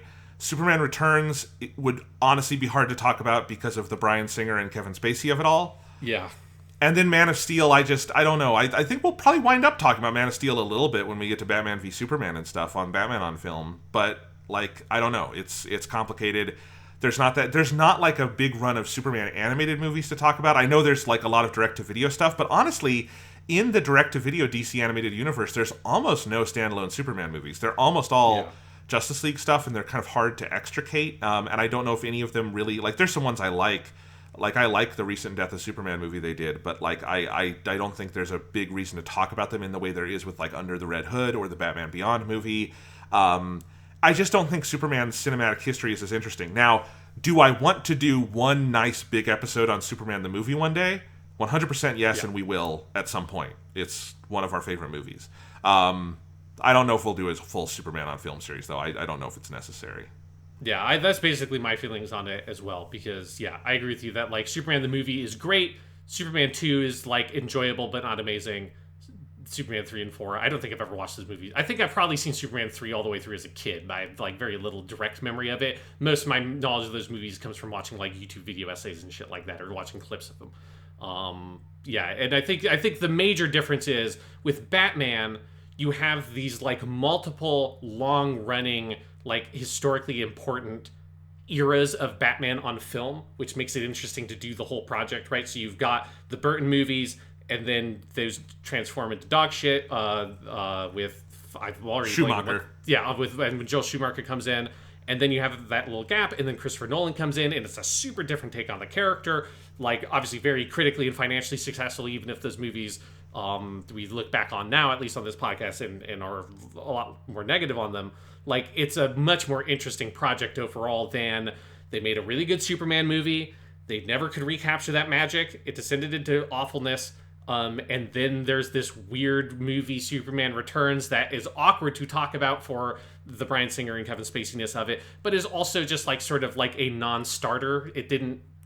Nobody really liked it that much. It's just a weird fucking movie. It's trying to recapture the original Superman the movie kind of thing in a way that feels super misguided. It doesn't go anywhere. Then you have Man of Steel, that in its own way also kind of feels like a non-starter, because they never made a sequel to that movie. They made a Batman-Superman movie. They've never committed to Superman more than once in a way that feels, meaningful, in a way that I think would just make it frustrating to do all of those movies on a podcast run, because you don't have then eventually we get to talk about, The Dark Knight, and that'll be fascinating. Then now, coming back around to Batman v Superman, which we're getting close to, that will also be, an interesting podcast to do. There'd be a lot of Batman Forever / Batman and Robin type podcasts to do that Superman thing, and I don't want to do a project that is basically going to be 90% that, with very little of the interesting and really good movies in there. Yeah, absolutely. Yeah, not everything we talk, and it's exactly what you said, Sean. Not because they're all bad, but because we're fine talking about bad movies if there's an interesting angle. Batman and Robin on its own, we would have never reviewed, but in the scope of the project we're doing is interesting, right? We would never revisit Batman v Superman, I think, but because we want to see, we did the Nolan era, we did the Burton era, we did the Schumacher era, what's the Snyder era like? That's an interesting question, right? They're just, it doesn't really exist with Superman. Final question from Jimmy was on the rebuild of Evangelion movies. He asked us, do you think Mari should have had more development to be Shinji's love interest? It felt very rushed. I've seen this reaction a lot, and my answer, because I wrote this on Twitter to someone, because we did go through in our 5-hour rebuild of Evangelion, you had I think you had the right critique of Mari, which is that maybe she just feels a little ungrounded in the world of the movies at a certain point. But I think on the specific question of, was she developed enough to be Shinji's love interest, that's not really how I read the ending of Rebuild of Evangelion. Spoilers, obviously, but I don't think what they're trying to set up there is that, of all the women in Eva, Mari was the one for Shinji. I don't think that's what it is at all. Because if that was what they were doing, that would be weird. She does not have as much development as Rei or Asuka or any of them. What it is she is an adult. She is always coded as adult through the 4 movies, or the 3 that she's in. she is always more sure of herself. She is always at a level that none of Shinji, Rei, or Asuka really achieve until that last movie. And the whole point of putting her with Shinji in that last scene is that it is symbolizing Shinji reaching that same level of adulthood and self-confidence, that he is able to sort of have an ownership of his sexuality because he flirts back with her, and most importantly, that she is the unwritten future that he goes off with. I don't think what that ending is saying is that they are like star-crossed lovers, one true love, going off and being together forever. It's that Shinji is able to take the hand of someone new and run off into an uncertain future as a confident adult. And I think in that sense, Mari is perfectly executed for me. Yeah, and I agree with you. We've had that conversation at the end of that podcast, that it's like there's some ways where the character feels a little bit undeveloped or ungrounded in the like scope of those movies that I think they could have done a little bit better in that sense. And I think I'm a little bit frustrated with some of like the weird vagaries around her whole conversation with Fuyutsuki in the fourth movie and stuff like that. That just feels like too obtuse for its own good. But the thematic point that they're trying to make at the ending with her and Shinji, I 100% agree with you. And like that's like the character could be developed a little bit better in certain ways throughout those movies, but she fundamentally performs like the main narrative function she needs to really well. And so like that's the most important thing. Yeah. So finally, we have a question from my brother Thomas, who has been trying to get into Genshin Impact more. And he had a question that we both thought we would throw to you, Sean, because you're the fucking expert. Yep. Thomas was asking, beyond doing the dailies, what advice would you give for racking up the Primo Gems in Genshin Impact? So Primo Gems, you need to make sure you're just doing your dailies. Obviously, I'd recommend, if you're playing the game heavily and you're playing it every day, get the $5 thing for every month. That's like gives you a certain amount of Primo Gems every day for 30 days. And then the events are always going to give you some amount of Primo Gems, so make sure you're doing the events. And then a lot of it is like there are lots of like extra little things you can do. So they have these little like kind of mobile games they do. So you should be following the Genshin Impact Twitter account, because they'll have links to these little because it's like they're like web pages with like a couple little things you do or like answer some questions or stuff like that, almost kind of like the surveys they do in-game. And they usually send you an in-game mail when they do this as well. So if you're playing on PC or mobile, it's probably easy to do it that way. On like PlayStation, it's a little awkward because you're using the console web browser. But you can do these little events, and those will sometimes give you Primo Gems. Whenever they do one of these big live streams, so they just did the one with 2.1, they always have 3 different codes that come out with those live streams that give you 100 Primo Gems each. You can just, like, after the live stream is over, you can just Google it, and that will pop up, and you can just go redeem those codes in the in-game menu, and that will give you Primo Gems. And then other than that, it is just kind of like playing around in the game, because everything you do is going to give you some amount of Primo Gems. Every chest you open is going to give you at least one. The complicated nature of how you open it, of what the chest is, right? Like the harder it is to get the chest, the higher level the chest is, the more Primo Gems it'll have. If you go into your challenges menu, you'll also see you have all those like kind of achievements you unlock as you play the game. Those are also worth Primo Gems. Some of those are you can get like 20 to 50 Primo Gems on stuff that is like pretty easy to do if you just slightly go out of your way to do it. So checking in on those every once in a while and seeing if there's anything easy you could do with those. All of that will also give you some additional Primo Gems.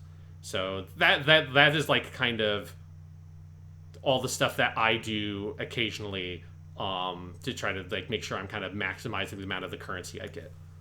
Yes, so I agree with all of that. I did the codes the other day too. That was nice. I got 300. That was great.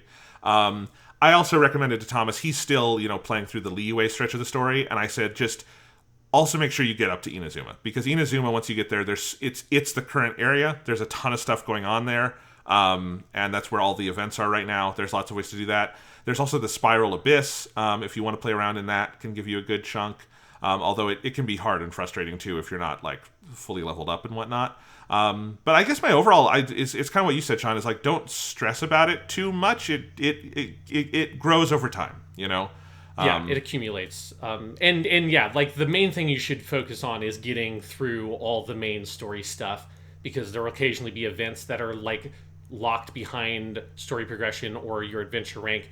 Doing the main story is the fastest way to get your adventure rank up, which is also the higher your adventure rank is, the more like artifacts and stuff you'll get, thus making it easier to do the Abyss, because the Abyss is the other thing you can do every like 3 weeks and get a decent amount of Prima Gems, but you need to have your characters pretty high leveled if you want to get like the running, like when it gets reset. Those are like, that's the high level stuff, and that's pretty hard to do. Like I haven't been able to beat the top level Abyss in the most recent one because it's pretty fucking hard. I can do like the 3 below that and I can get almost all the stars. But yeah, but it is, I think it's just like doing the dailies, doing that $5 thing, and just like doing that little bit of extra and making sure you're staying on top of the events. That's the main thing, and that's going to get you honestly a lot more currency than something like FGO or a lot of other gacha games that are a little bit more stringent with like giving you out kind of that premium currency stuff. Yeah. All right. Well, I think that's a podcast, Sean. We can wrap it up for now. Next week on the show, it's going to be Gundam Build Fighters on the next Weekly Suit Gundam. And that show is a goddamn delight. It's so good, Jonathan. Oh my God. I'm having so much fun watching that show again. Me too. It's a blast. It's going to be a fun one next week. And then we'll see where we go from there. Eventually, we'll do our next Batman on film. It's been something we've planned several times, and it always gets delayed. It's not because we don't like Under the Red Hood. It's honestly because we like it a lot and want to do it justice. But we'll get there. We'll get there. Yes. And I think it's appropriate to, like, put a little pause after the Christopher Nolan movies because we, like, barreled through those really quick. We did. Yeah. So we'll do Gundam Build Fighters next week, and it feels bizarre to me, Jonathan, to end a podcast and it's 2 hours and it's not 4 hours. I get to have like a day. What the fuck is this?